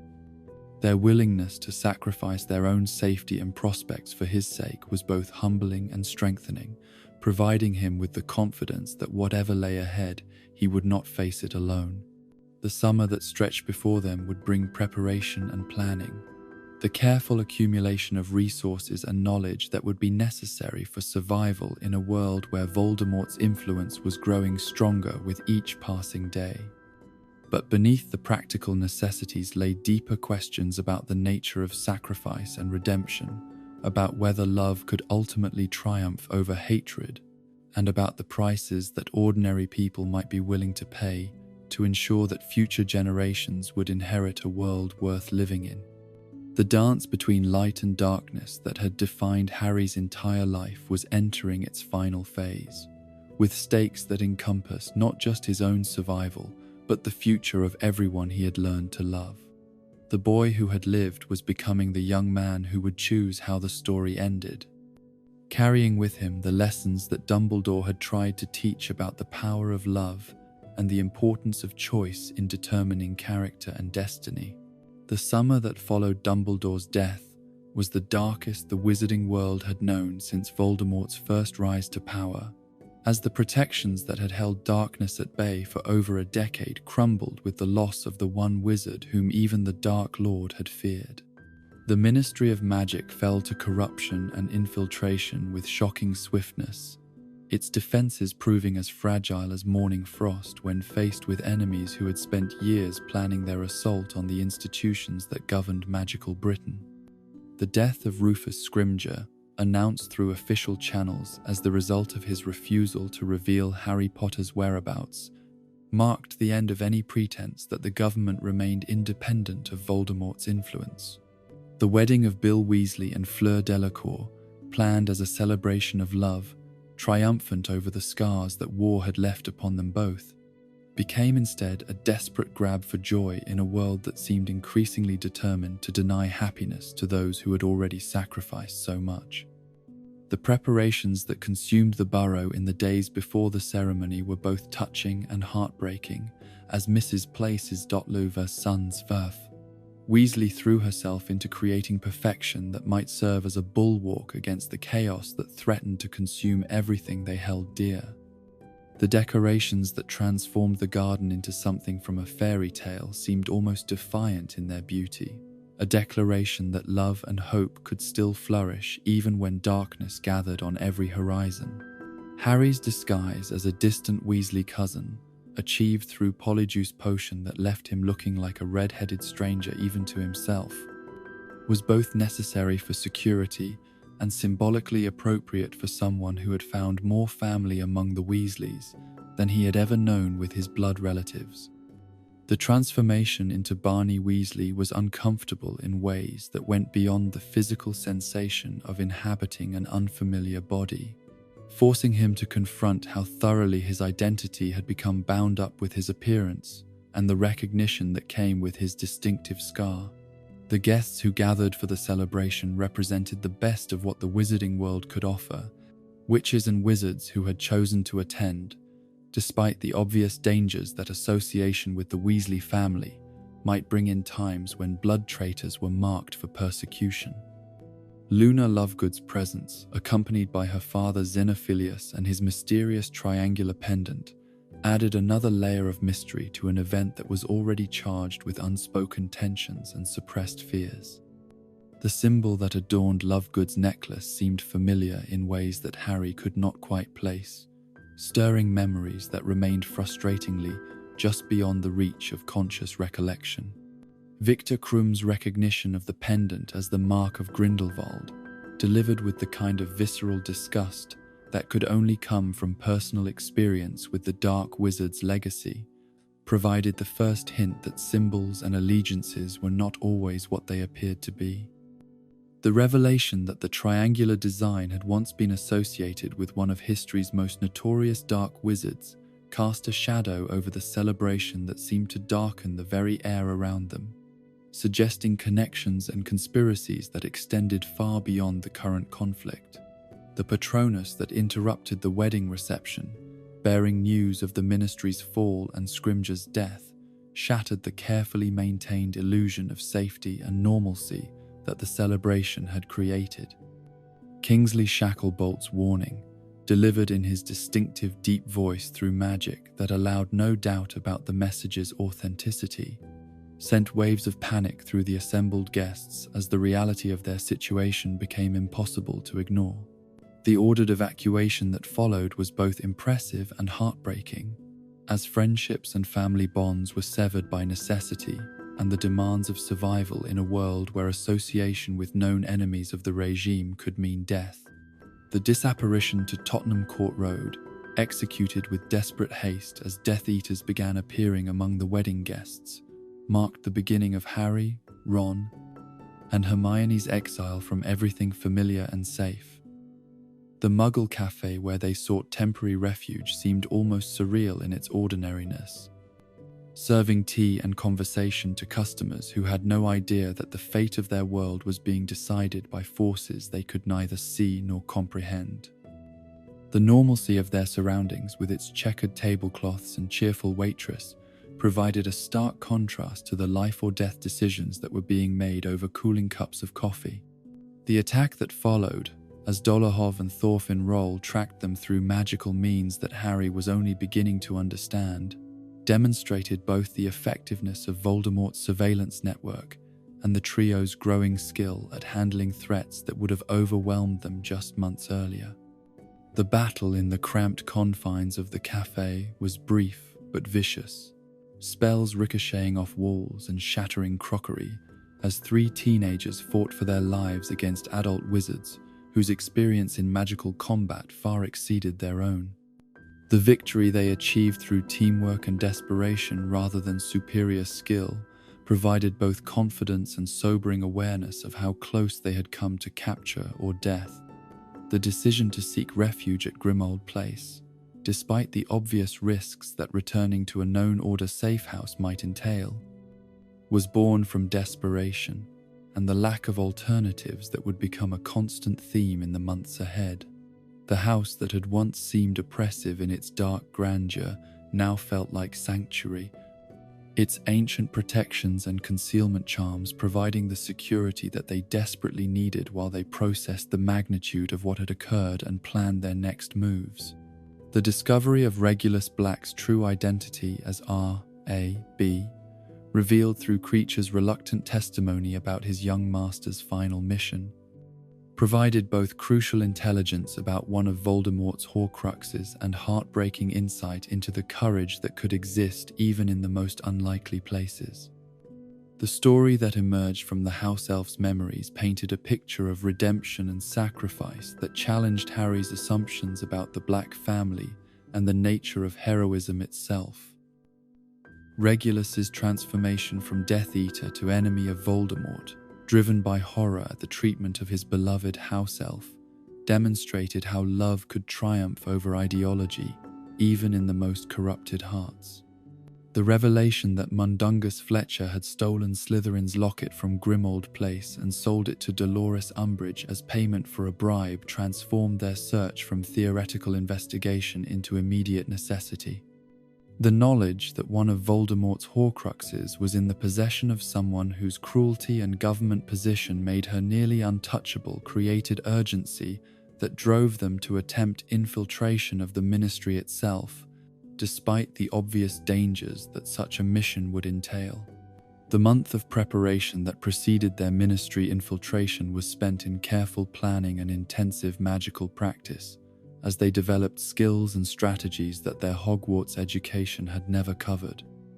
The Polyjuice potion that would allow them to assume the identities of ministry employees required ingredients that were difficult to obtain and dangerous to process, while the timing and coordination necessary for success demanded the kind of precision that left no room for error or improvisation.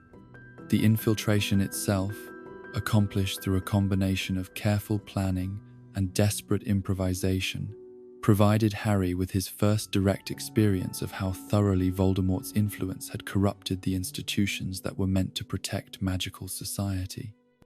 The propaganda posters that lined the ministry's walls, proclaiming the inferiority of Muggle-born wizards and the necessity of blood purity legislation, created an atmosphere of oppression that was both subtle and overwhelming. The employees who moved through the corridors with downcast eyes and fearful expressions bore witness to the climate of terror that had replaced the bureaucratic inefficiency that had once been the ministry's greatest flaw. The trials that were being conducted in the courtrooms where Harry had once faced charges for underage magic use had been transformed into something approaching theatrical persecution, with predetermined outcomes designed to legitimize the systematic persecution of anyone whose blood status marked them as enemies of the new regime. The sight of Muggle-born witches and wizards being stripped of their wands and sentenced to Azkaban for the crime of existing demonstrated how completely the legal system had been corrupted to serve Voldemort's ideology rather than justice. The confrontation with Dolores Umbridge, now wielding authority that exceeded even her previous position's considerable power, revealed how naturally some people adapted to serving evil when it offered them opportunities to indulge their worst impulses without consequence. Her obvious pleasure in the suffering she was inflicting on those she deemed inferior was nauseating in its enthusiasm, while her casual assumption that her victims deserved whatever punishment she chose to inflict demonstrated the kind of moral blindness that made ordinary people into instruments of genocide. The rescue of the Muggle-born prisoners and the theft of Slytherin's locket were accomplished through methods that challenged every principle of law and order that Harry had been taught to respect. But the alternative of allowing innocent people to be destroyed by an unjust system made such concerns seem trivial by comparison.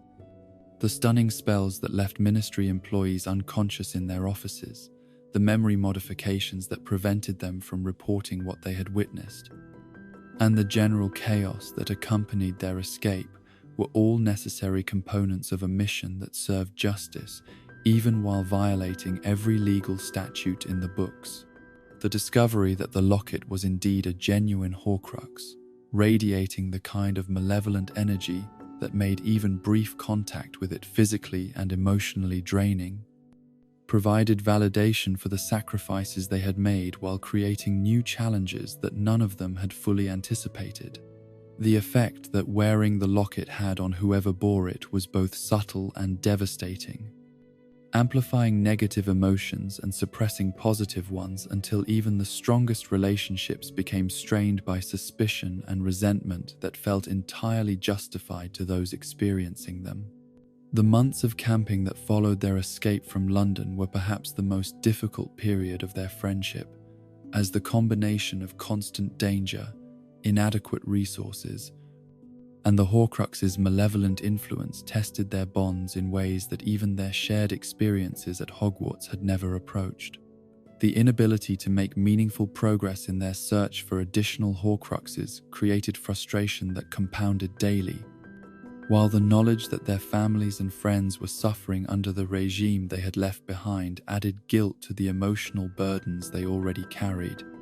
Ron's departure, precipitated by the locket's influence, and his own deep-seated insecurities about his worth and place in their group, was devastating in ways that went beyond the practical loss of his magical abilities and combat experience. The accusations he hurled at Harry and Hermione before his disapparition cut deeply because they contained enough truth to be genuinely hurtful, voicing fears and resentments that had been growing in darkness for months. His absence left a void in their group dynamic that was both emotional and tactical, forcing Harry and Hermione to adapt to functioning as a pair rather than a trio while dealing with their own grief at losing someone they both loved. The journey to Godric's Hollow on Christmas Eve was both pilgrimage and tactical mission, driven by Harry's need to visit his parents' graves and Hermione's theory that Bathilda Bagshot might possess crucial information about Dumbledore or the location of Gryffindor's sword. The village where Harry had been born seemed peaceful under its blanket of snow, its cottages and churches creating a picture of rural tranquility that belied the tragedy that had occurred there 17 years earlier. The memorial that honored his family's sacrifice was both touching and surreal, a public acknowledgement of events that had shaped the entire wizarding world. The visit to the Potter cottage, now restored and occupied by new residents who had no connection to its tragic history, provided Harry with his first real sense of the home he had lost to Voldemort's ambition and Wormtail's betrayal. The garden where he had played as a toddler, the windows through which his parents had watched him discover the world, and the rooms where love had once filled every corner were now inhabited by strangers whose presence seemed to emphasize how completely his childhood had been stolen from him. The encounter with Bathilda Bagshot, or rather, with the creature that wore her form while concealing Nagini within her reanimated corpse, was both horrifying and illuminating, revealing the depths of preparation and cunning that Voldemort had brought to his campaign against those who opposed him. The trap that had been waiting for Harry in the historian's cottage was sophisticated in its psychological manipulation, using his desire to learn about his parents and Dumbledore to draw him into danger that nearly cost him his life. The battle that followed, fought in the cramped confines of a house filled with memories and artifacts, demonstrated how thoroughly the war had corrupted even the most innocent spaces. The vision that Harry experienced during the confrontation, showing his parents' final moments from perspectives he should never have been able to access, provided both traumatic insight into the night that had shaped his destiny and crucial understanding of the connection between his mind and Voldemort's. The memories that belonged to the Dark Lord himself, experienced through their shared link, revealed aspects of that terrible night that no one else could have witnessed, while also demonstrating how the bond between them was growing stronger and more dangerous with each passing day. The loss of his wand, broken during the chaos of their escape from Godric's Hollow, was devastating in ways that went beyond mere inconvenience to encompass fundamental questions about his ability to protect himself and others in the battles ahead. The phoenix feather core that had connected his wand to Voldemort's, creating the unique magical resonance that had saved him in the graveyard, was now severed beyond any possibility of repair, leaving him dependent on borrowed magic that felt foreign and unreliable in his hands. Ron's return, guided by the Deluminator that Dumbledore had bequeathed to him and driven by love that had overcome the Horcrux's poisonous influence, provided both practical assistance and emotional healing that the group desperately needed. His rescue of Harry from the icy pond where the sword of Gryffindor had been hidden was an act of courage that redeemed months of doubt and resentment, while his destruction of the locket Horcrux demonstrated growth and maturity that surprised even his closest friends. The visions that the Horcrux projected in its final moments, designed to exploit his deepest fears and insecurities, were overcome through determination and friendship that proved stronger than magical manipulation. The visit to Luna's father, Xenophilius Lovegood, in search of information about the mysterious symbol they had seen at the wedding, provided crucial intelligence about the Deathly Hallows while revealing how thoroughly fear had corrupted even the most idealistic members of their society. The story of the three brothers and their encounter with death, told through children's tales that concealed deeper truths, introduced concepts that challenged everything Harry thought he understood about magic and mortality. The idea that objects existed which could master death itself was both seductive and terrifying, offering power that came with prices that might be impossible to pay. The revelation that Harry already possessed one of the Deathly Hallows, the invisibility cloak that had been his father's and grandfather's before him, transformed a practical tool into something approaching a sacred artifact with implications that extended far beyond its utility for concealment. The knowledge that he was already 1/3 of the way to mastering death created obsessions and distractions that threatened to derail their primary mission of finding and destroying Horcruxes, while also raising questions about destiny and choice that had no easy answers. The trap that Lovegood had set for them, driven by desperation to secure Luna's release from Death Eater captivity, demonstrated how thoroughly the regime had corrupted the bonds of friendship and mutual support that had once characterized the resistance to dark magic. The betrayal was understandable given the circumstances, but it also marked another loss of innocence and trust that made the world seem smaller and more dangerous than ever before. The capture by Snatchers, the bounty hunters who roamed the countryside searching for muggle-borns and undesirables to turn over to the authorities for blood money, represented the kind of systematic persecution that transformed an entire society into accomplices to genocide. The leader of their captors, Fenrir Greyback, was particularly terrifying not just for his physical capabilities, but for the pleasure he took in the suffering of others, embodying the kind of sadistic cruelty that thrived under regimes that legitimized violence against the vulnerable. The imprisonment at Malfoy Manor provided Harry with his first direct experience of how the war had affected even those who served Voldemort willingly. As the Malfoy family's obvious terror and desperation revealed how completely their lives had been consumed by their allegiance to a master who viewed them as expendable tools rather than valued allies. The torture that Hermione endured at Bellatrix Lestrange's hands was almost unbearable to witness, her screams of agony serving as stark reminder of the prices that were being paid by those who dared to resist the forces of darkness. The rescue orchestrated by Dobby, the house elf whose freedom Harry had secured in his second year, was both triumphant and tragic, demonstrating how love and loyalty could motivate the most unlikely heroes to acts of extraordinary courage. The elf's determination to protect those who had shown him kindness, even at the cost of his own life, embodied the kind of selfless bravery that made victory possible despite overwhelming odds. His death, caused by Bellatrix's knife thrown in vindictive fury, was mourning that cut deeper than many human losses because it represented the destruction of pure goodness by malevolent evil. The intelligence they gathered at Malfoy Manor about additional Horcruxes hidden in Bellatrix's Gringotts vault provided new direction for their mission, while creating challenges that seemed almost impossible to overcome. The idea of breaking into the most secure location in the wizarding world, protected by magic and creatures that had defeated countless previous attempts, required planning and resources that went far beyond anything they had previously attempted. The weeks spent at Shell Cottage, Bill and Fleur's coastal retreat, provided necessary time for healing and preparation, while also offering glimpses of the kind of life that might be possible once the war was finally won.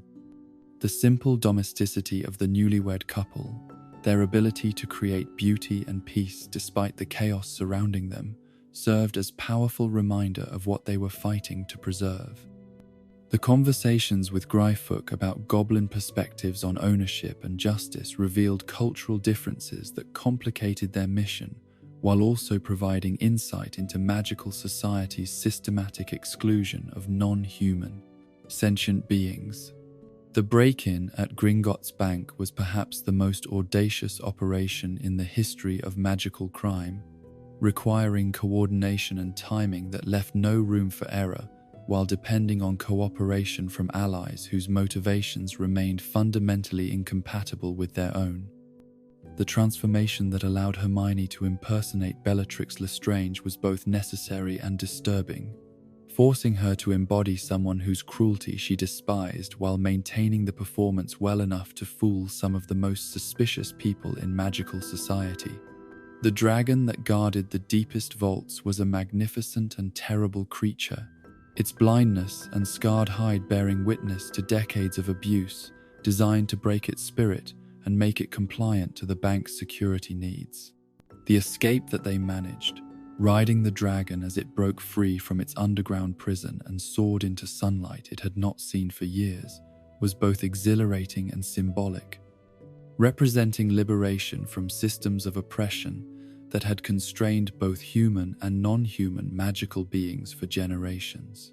The vision that came to Harry as they flew north on their liberated dragon showed Voldemort's growing awareness that his Horcruxes were being discovered and destroyed, his fury at this development driving him to check on those he believed to be most secure. The knowledge that one additional Horcrux remained at Hogwarts, hidden somewhere in the castle where Harry had spent the happiest years of his life, created urgency that brooked no delay, despite the obvious dangers that returning to the school would entail. The return to Hogsmeade, accomplished through apparition that left them visible and vulnerable in the heart of territory that was now completely controlled by Death Eater forces, was both necessary and reckless, driven by the kind of desperate hope that characterized all their most important decisions. The caterwauling charm that detected their arrival brought immediate response from patrols that had been waiting for exactly such an opportunity, while the Dementors that accompanied the search parties added psychological horror to physical danger. The rescue by Aberforth Dumbledore, Albus's younger brother whose bitterness toward his siblings' memory was matched only by his determination to protect those who needed help, provided both sanctuary and painful insight into the complexities that had defined the Dumbledore family's history. The revelations about Ariana's condition, and the duel that had ended with Albus's sister dead, and the brothers' relationship destroyed forever, cast new light on the headmaster's character, while also explaining the guilt and sorrow that had haunted his final years. The secret passage that led from the Hog's Head into Hogwarts was both practical necessity and powerful symbol, connecting the world of compromise and accommodation that Aberforth represented with the realm of absolute commitment to principle that his brother had embodied. The room of requirement that served as headquarters for the student resistance movement had been transformed into something between sanctuary and fortress, providing safety for those who refused to submit to the regime that had taken control of their school. The reunion with Neville Longbottom and the other members of Dumbledore's army who had continued to resist, despite the consequences, revealed how thoroughly the conflict had transformed even the youngest members of magical society from bussers, students into soldiers. The scars and injuries they bore, evidence of systematic abuse designed to break their spirits, testified to courage that went beyond mere teenage rebellion to encompass genuine heroism in the face of institutionalized cruelty. The battle that erupted when Harry's presence at Hogwarts was discovered was unlike anything in the school's long history, as ancient stones that had witnessed a millennium of magical education became the backdrop for warfare that threatened to destroy everything they had been built to preserve. The protective enchantments that Professors McGonagall, Flitwick, and Sprout wove around the castle were magnificent in their power and complexity, but everyone knew they could only delay rather than prevent the assault that Voldemort was preparing. The search for Ravenclaw's diadem, the final Horcrux hidden somewhere within Hogwarts' vast and labyrinthine structure, was complicated by the chaos of battle preparation and the knowledge that time was rapidly running out. The conversation with the Grey Lady, Helena Ravenclaw's ghostly form, revealed both the location of the lost diadem and the tragic story of how her own vanity and jealousy had provided Voldemort with the opportunity to corrupt one of the Founder's most precious artifacts. The Room of Requirement, in its manifestation as the repository for hidden things, was a cathedral of accumulated secrets, filled with objects that students and staff had concealed over centuries of occupation. The search for the diadem among thousands of hidden artifacts was made more desperate by the knowledge that Death Eaters were simultaneously breaching the castle's defenses, and that every moment of delay increased the likelihood that their mission would fail and their friends would die. The confrontation with Draco Malfoy, Crabbe, and Goyle in the Room of Requirement was both inevitable and tragic, representing the final dissolution of relationships that had been poisoned by ideology and the pressures of war. The fiendfire that Crabbe unleashed in his attempt to kill his former classmates was magic so dangerous and uncontrolled that it threatened to consume the entire room and everyone within it, while also serving the unintended purpose of destroying the diadem they had come to find. The rescue of Draco from his own allies' magical fire was an act of mercy that transcended years of animosity and demonstrated the kind of moral courage that separated heroes from mere warriors. The decision to save someone who had tried to kill them, simply because it was the right thing to do, embodied principles that were worth fighting for, even when fighting seemed hopeless. The news of Fred Weasley's death, delivered with the kind of stark brutality that war inflicted on those it touched, was devastating beyond words. representing the loss of joy and laughter that had sustained them through their darkest moments. The sight of his body, surrounded by family members whose grief was too profound for tears, served as reminder that victory, if it came at all, would be purchased with the lives of people who deserved so much better than to die in a war they had not started. The journey to the Shrieking Shack, where Voldemort had retreated to await the outcome of the battle, was undertaken through a castle that had been transformed into something from nightmares. Its familiar corridors now filled with the dead and dying, while survivors fought desperate holding actions against enemies whose numbers seemed inexhaustible. The protective spells that had been woven around Hogwarts were failing under assault that combined overwhelming force with intimate knowledge of the castle's vulnerabilities.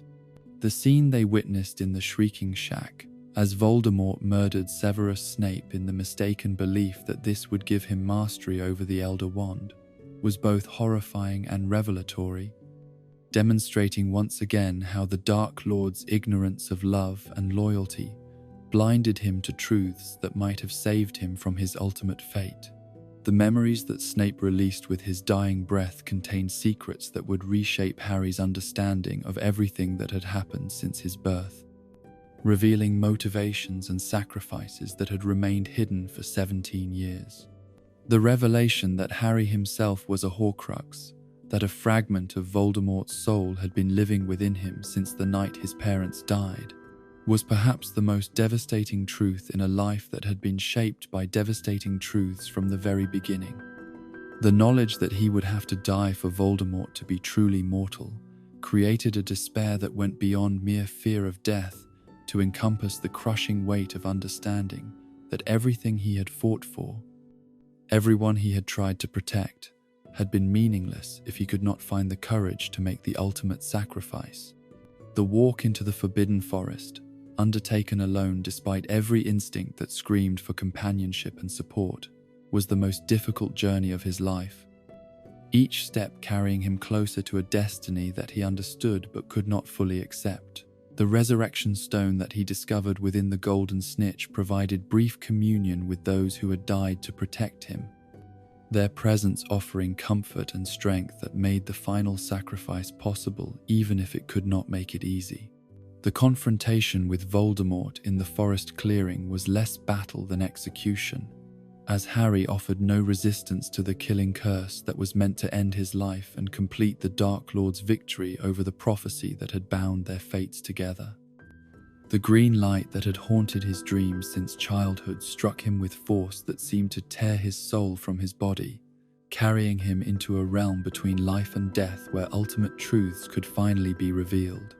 The limbo where Harry found himself was both nowhere and everywhere, a space that existed outside normal reality where the fundamental questions about choice and destiny could be explored without the limitations that physical existence imposed. The conversation with Dumbledore's spirit, or perhaps with his own understanding of what Dumbledore would have said, provided explanations and perspectives that had been impossible to convey while they both lived in the world of compromise and partial truth. The choice to return to life, to continue fighting despite understanding the costs that such fighting would exact, was perhaps the most heroic decision Harry had ever made, representing triumph of hope over despair and love over the fear of loss. The knowledge that he carried within himself was both burden and strength, providing him with understanding of Voldemort's weaknesses while also revealing the prices that would have to be paid before the war could finally end. The return to consciousness in the forest, surrounded by Death Eaters, whose celebration was premature and whose victory was illusory, required every ounce of courage and self-control that Harry possessed. As he forced himself to remain motionless despite the urge to reveal that he had survived the unsurvivable once again. The moment when Narcissa Malfoy checked for signs of life provided opportunity for deception that was both risky and necessary, her maternal love for her son creating alliance that transcended political allegiance. The march back to Hogwarts, with Harry's apparently lifeless body displayed as trophy and proof of Voldemort's ultimate triumph, was designed to break the spirit of those who had continued to resist despite overwhelming odds. The sight of their champion defeated and dead was meant to convince the defenders that further fighting was both futile and meaningless. That surrender was not just practical necessity but moral obligation to prevent additional suffering. The confrontation in the Great Hall, where Voldemort proclaimed his victory while demanding submission from those who had fought against him, revealed both his fundamental misunderstanding of human nature and his complete inability to recognize the forces that would ultimately destroy him. The defiance that Neville Longbottom showed, drawing Gryffindor's sword from the Sorting Hat and destroying the final Horcrux even as he faced certain death for his courage, demonstrated that heroism was not dependent on magical power or chosen one status, but on the willingness to do what was right regardless of consequences. The final battle that erupted throughout the castle was chaos given form and violence. As years of accumulated hatred and ideological conflict exploded into warfare that tested every participant's commitment to their stated principles. The duel between Harry and Voldemort, fought before witnesses who represented the entire spectrum of magical society, was both personal vendetta and symbolic confrontation between everything their two philosophies represented. The explanation that Harry offered as they circled each other, his final attempt to provide Voldemort with opportunity for remorse and redemption, demonstrated mercy that went far beyond what justice demanded, while also revealing truths about wand lore and magical theory that the Dark Lord's arrogance had prevented him from understanding. The revelation that Snape had never mastered the Elder Wand, that its true allegiance lay with Harry through his disarming of Draco Malfoy months earlier, provided the final piece of understanding about how love and sacrifice had been preparing for this moment throughout Harry's entire life. The killing curse that rebounded from the Elder Wand, refusing to harm its true master, and instead destroying the wizard who had tortured and murdered and corrupted in pursuit of immortality that was ultimately meaningless, marked the end of an era and the beginning of something new and uncertain. The silence that followed Voldemort's death was profound and overwhelming, filled with the kind of peace that could only come after years of warfare had finally ended. The aftermath of victory was both celebration and mourning, as the survivors processed losses that would influence the rest of their lives while also beginning to imagine futures that had seemed impossible just hours earlier. The knowledge that Harry had sacrificed himself willingly, that his survival was itself a kind of miracle born from love and ancient magic, transformed him once again from hero to legend, while also allowing him to begin the process of becoming simply human. The dawn that rose over Hogwarts illuminated a world that had been fundamentally changed by the events of a single night, a place where the forces of darkness had finally been defeated, but where the work of healing and rebuilding would require efforts that might last for generations. The boy who had lived had become the man who had chosen life over death, love over hatred, and hope over despair, completing a journey that had begun in tragedy but ended in triumph that made all the suffering meaningful at last. The years that followed the fall of Lord Voldemort were marked by a transformation of the wizarding world that was both profound and gradual. As institutions and individuals struggled to adapt to a reality in which the threat that had shaped their lives for nearly 2 decades had finally been eliminated. The immediate aftermath of the Battle of Hogwarts was characterized by a mixture of jubilation and grief that seemed almost too complex for human hearts to contain. As survivors processed losses that would influence the rest of their lives while also beginning to imagine futures that had seemed impossible just hours earlier, Harry Potter's decision to return to Hogwarts for his final year, despite having technically completed his education through the most intensive real-world experience imaginable, was driven by a desire for normalcy that went beyond mere academic completion to encompass the need for healing in a place that had always been his truest home. The castle itself bore scars from the battle that would never fully fade, walls rebuilt with stones that were newer and cleaner than their ancient neighbors, creating a patchwork of history that served as permanent reminder of the price that had been paid for freedom. The student body that gathered for the September term was unlike any in Hogwarts' thousand-year history, composed of young people who had experienced war firsthand and older students who had returned to complete educations interrupted by conflict and resistance. The age differences that separated those who had fought at the Battle of Hogwarts from those who had been too young to participate created social dynamics that were complex and sometimes uncomfortable, as shared trauma bonded some while isolating others who felt excluded from experiences they had been fortunate enough to avoid. Professor McGonagall's elevation to the position of headmistress brought with it a sense of continuity and stability that the school desperately needed, though her stern exterior concealed grief for colleagues and students who would never again walk the corridors they had loved. Her approach to leadership was markedly different from Dumbledore's, emphasizing practical reconstruction over philosophical speculation while maintaining the core values that had always made Hogwarts special. The changes she implemented were designed to honor the past while preparing for a future that would require different skills and perspectives than previous generations had needed.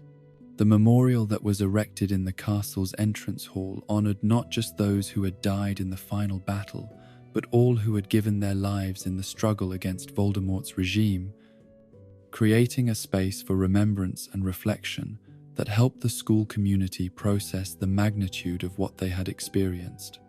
The names carved into its marble surface included students and teachers, order members and innocent bystanders, house elves and centaurs, representing the full spectrum of those who had chosen to stand against darkness regardless of their species or status. Harry's relationship with his fellow students was complicated by his newfound status as the wizard who had defeated the most dangerous Dark Lord in history, a reputation that created distance even as it inspired admiration and gratitude. The celebrity that had troubled him since childhood was now amplified to levels that made normal social interaction nearly impossible. As every conversation carried the weight of his legend, and every casual comment was analyzed for deeper meaning by those who struggled to see him as anything other than a symbol. The romantic relationship with Ginny Weasley that resumed during his final year at Hogwarts provided anchor and comfort that helped him maintain connection to his own humanity, despite the mythic proportions his reputation had assumed. Her ability to see past his fame to the young man who still struggled with nightmares and survivor's guilt was perhaps the most precious gift he received during those healing months. Their courtship was conducted under unprecedented scrutiny from both fellow students and the wider wizarding public, but it was grounded in mutual understanding and shared experiences that made external pressures seem manageable rather than overwhelming. The career guidance sessions that resumed for seventh-year students took on new significance in a world where the future had suddenly become uncertain and full of possibilities that had been unimaginable during the war years. Harry's conversations with Professor McGonagall about his post-Hogwarts plans revealed the complexity of choices facing someone whose options were unlimited, but whose experiences had been so intense that normal career paths seemed almost trivial by comparison. The suggestion that he might consider Auror training was both obvious and problematic, given his demonstrated abilities and his understandable desire to move away from a life defined by conflict and violence. The graduation ceremony that marked the end of his formal education was both celebration and farewell, not just to his school years, but to the phase of his life when he could hope to remain relatively anonymous and protected from the full weight of public expectation. The speech he delivered as head boy was brief and heartfelt, focusing on the importance of rebuilding rather than dwelling on past victories, of choosing hope over fear even when the future remained uncertain and challenging. The transition to adult life in the immediate aftermath of graduation was eased by Minister Kingsley Shacklebolt's personal invitation to join the Auror training program without the usual academic requirements, an offer that recognized both Harry's demonstrated competence and the practical reality that his experiences had provided education that no formal curriculum could match. The decision to accept was influenced by his understanding that the wizarding world would need skilled law enforcement officers to deal with the Death Eater remnants and dark magic practitioners who had not been captured or reformed by Voldemort's defeat. The Auror training that Harry underwent was condensed and focused, designed to fill gaps in his knowledge while building upon the foundation of practical experience that he had gained through years of dangerous encounters. His instructors, many of whom were veterans who had served alongside him during the war, treated him as colleague rather than student, creating an atmosphere of mutual respect that made the learning process both efficient and enjoyable. The camaraderie that developed with his fellow trainees, particularly Ron Weasley, who had chosen the same career path, provided continuity with his Hogwarts friendships while also establishing the professional relationships that would define his adult working life. The cases that Harry handled during his early years as an Auror were carefully chosen to provide experience while avoiding the kind of high-profile investigations that might reignite public fascination with his personal life. The work itself was both satisfying and frustrating, offering opportunities to help people while also revealing how deeply the war's aftermath had affected every aspect of magical society. The dark magic artifacts that continued to surface in raids and investigations, the family feuds that had been exacerbated by wartime allegiances, and the psychological damage that lingered in victims of torture and persecution created a caseload that was both varied and consistently challenging. Ron's partnership with Harry in the Auror department created a professional dynamic that built naturally upon their personal friendship, while also establishing clear boundaries between their working and private relationships. Ron's natural instincts for investigation and his ability to connect with witnesses and suspects from all levels of society complemented Harry's analytical skills and reputation in ways that made them an effective team. Their success rate and the respect they earned from colleagues helped establish them as rising stars within the department despite their youth and unconventional path to their positions. Hermione's choice to pursue a career in the department for the regulation and control of magical creatures, with the stated goal of improving the legal status and working conditions of non-human magical beings, reflected both her academic interests and her commitment to social justice that had been deepened by her experiences during the war. Her work on reforming the laws governing house elves, centaurs, and other sentient species was both groundbreaking and controversial, challenging traditions that had existed for centuries while building upon the alliances that had been forged during the struggle against Voldemort. The marriage between Ron and Hermione, celebrated with a ceremony that managed to be both intimate and spectacular, represented not just the union of two individuals but the continuation of the friendships that had sustained them through their darkest hours. Harry's role as best man provided him with opportunity to reflect publicly on the bonds that had shaped his life, while also acknowledging the changes that would inevitably come as they all began to build families and establish independent adult identities. Harry's own marriage to Ginny, conducted with rather more privacy than their friends had managed to achieve, was both personal celebration and public statement about his commitment to building a normal life, despite the extraordinary circumstances that had brought them together. The wedding itself was small and deliberately low-key, attended by family and close friends rather than the political figures and celebrities who would have attended a more public ceremony. The vows they exchanged were personal and meaningful, focusing on their shared values and hopes for the future, rather than the dramatic romance that the public expected from such a high-profile couple. The house that Harry and Ginny established together was chosen for its privacy and security rather than its grandeur. Located in a quiet wizarding community where they could raise children without constant scrutiny from journalists and fans who remained fascinated by every detail of their domestic life. The protective wards that surrounded their property were both practical and symbolic, creating a space where they could be themselves rather than the public figures that their reputations had made them. The birth of their first child, James Sirius Potter, was both joyful personal milestone and significant public event, as the wizarding world celebrated the continuation of a bloodline that had become legendary through Harry's achievements. The choice of names honored both Harry's father and his godfather, creating connections to the past while also establishing the new generation's place in the ongoing story of their family. The baby's obvious health and vigor were seen by many as symbols of hope for a future that would be shaped by peace rather than conflict. The challenges of parenthood proved to be different from but no less demanding than the struggles Harry had faced during his youth, requiring skills and patience that battle experience had not provided, while also revealing depths of love and protectiveness that he had not known he possessed. The sleepless nights and daily responsibilities of caring for an infant were both exhausting and fulfilling, grounding him in domestic realities that helped balance the continuing demands of his professional responsibilities.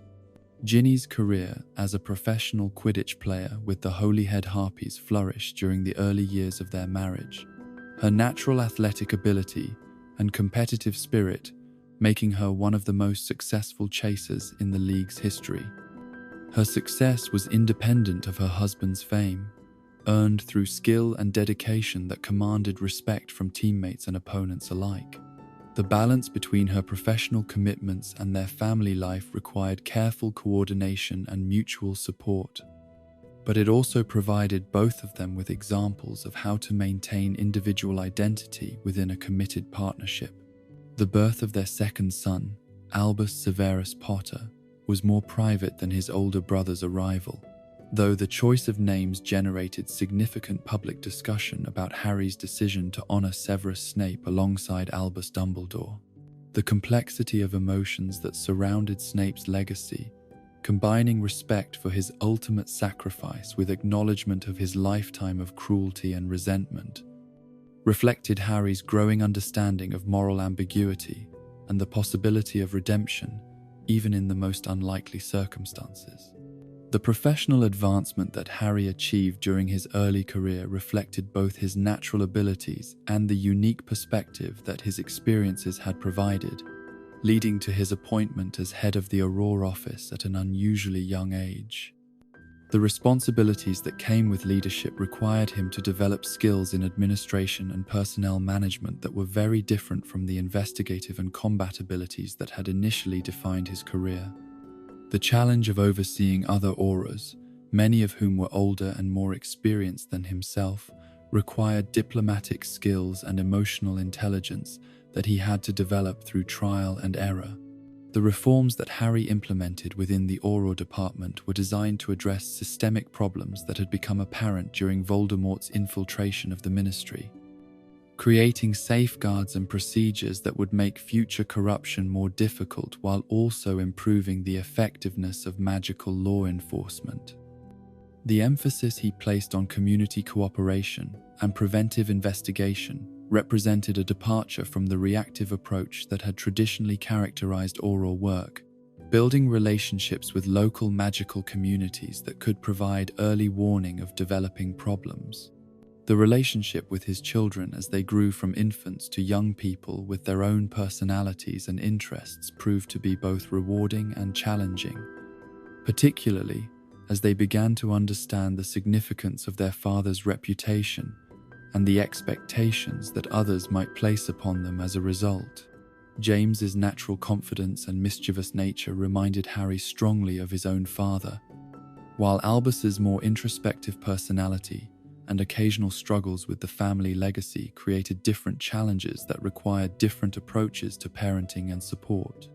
The birth of their daughter, Lily Luna Potter, completed their family while also providing Harry with new insights into the fierce protectiveness that had motivated his own mother's sacrifice so many years earlier. The combination of his mother's name with Luna Lovegoods, honoring both family heritage and chosen friendship, reflected the complex network of relationships that had shaped Harry's understanding of love and loyalty. The little girl's obvious intelligence and strong Will suggested that she would be capable of creating her own identity despite the weight of family history. The challenges that emerged as his children approached school age, particularly Albus's anxiety about potentially being sorted into Slytherin House, forced Harry to confront his own prejudices and assumptions about the nature of character and identity. The conversations they had about the sorting hat and the significance of house placement provided opportunities to share wisdom that had been hard-won through his own experiences, while also acknowledging that each person's blonde's journey would necessarily be different. The professional relationships that Harry maintained with his former classmates and colleagues created a network of mutual support and shared purpose that helped all of them navigate the challenges of adult responsibility while maintaining connection to the friendships that had sustained them through their youth. The regular gatherings and informal meetings that brought them together provided opportunities to share experiences and advice, while also creating space for their children to develop relationships with the next generation of magical BC society's leaders. The legacy projects that Harry became involved in during his later career, including the establishment of scholarships for students from disadvantaged backgrounds and the creation of memorial funds for the families of those who had died in the war, reflected his understanding that his fame and resources carried obligations to serve the broader community. The careful balance he maintained between public service and private life required constant attention and occasional difficult choices, but it also provided him with a sense of purpose that went beyond personal fulfillment to encompass contribution to causes larger than himself. The transition from active oral work to administrative and strategic responsibilities occurred gradually over several years, as Harry's experience and judgment made him increasingly valuable in planning and oversight roles rather than frontline investigation and enforcement. The shift required him to develop new skills and perspectives, while also accepting that his days of direct action and adventure were largely behind him, replaced by responsibilities that were no less important, but very different in their demands and satisfactions. The relationship with his extended family, including the Weasleys who had essentially adopted him, and the connections created through marriage and friendship, provided rich texture to his adult life, while also creating obligations and expectations that sometimes conflicted with his desire for privacy and independence. The holidays and celebrations that brought everyone together were both joyful and exhausting, filled with the kind of controlled chaos that large families inevitably generated, while also reinforcing the bonds that made such gatherings meaningful. The stories that Harry shared with his own children about their grandparents and the war that had shaped his youth were carefully calibrated to provide understanding without creating unnecessary fear or burden, acknowledging the reality of darkness while emphasizing the triumph of love and courage that had ultimately prevailed. The balance between honesty and age-appropriate information required constant attention and adjustment as they grew and developed their own capacity for understanding complex moral and emotional issues. The wizarding world that his children inherited was fundamentally different from the one in which Harry had grown up, shaped by reforms and attitudes that had emerged from the war's aftermath, while also maintaining connections to traditions and values that had proven their worth over centuries of magical civilization. The opportunities available to them were broader and more varied than previous generations had enjoyed, while the threats they faced were more subtle but no less real than those that had defined their father's youth. The perspective that middle age brought to Harry's understanding of his own experiences allowed him to see patterns and meanings that had been invisible during the crisis and trauma of his youth, while also revealing the ongoing influence that those formative events continued to have on his choices and reactions. The therapy and counseling that he pursued, initially reluctantly but eventually with enthusiasm, provided tools for processing experiences that had been too intense and complex for a child or teenager to fully understand at the time. The mentorship relationships that Harry developed with younger Aurors and Ministry employees reflected both his desire to share hard-won wisdom and his understanding of the importance of preparing the next generation for challenges that could not be fully anticipated but required the kind of character and commitment that could only be developed through example and encouragement. The satisfaction he found in watching others grow and succeed provided a different but equally meaningful form of fulfillment than his earlier achievements in combat and investigation. The peace that Harry finally found in middle age was not the absence of challenge or difficulty, but the presence of meaning and purpose that made struggles worthwhile. Grounded in relationships and commitments that had been tested by time and proven to be strong enough to support a life well lived. The boy who had lived had become the man who had chosen to build rather than destroy, to heal rather than harm, and to love rather than hate, completing a journey that had begun in tragedy, but ended in triumph that made all the suffering meaningful at last. And so we reach the end of our journey through the extraordinary life of Harry James Potter, a tale that began in the cupboard under the stairs and carried us through 7 years of magical education, a war that tested the very foundations of good and evil, and finally into the quiet victories of a life well lived.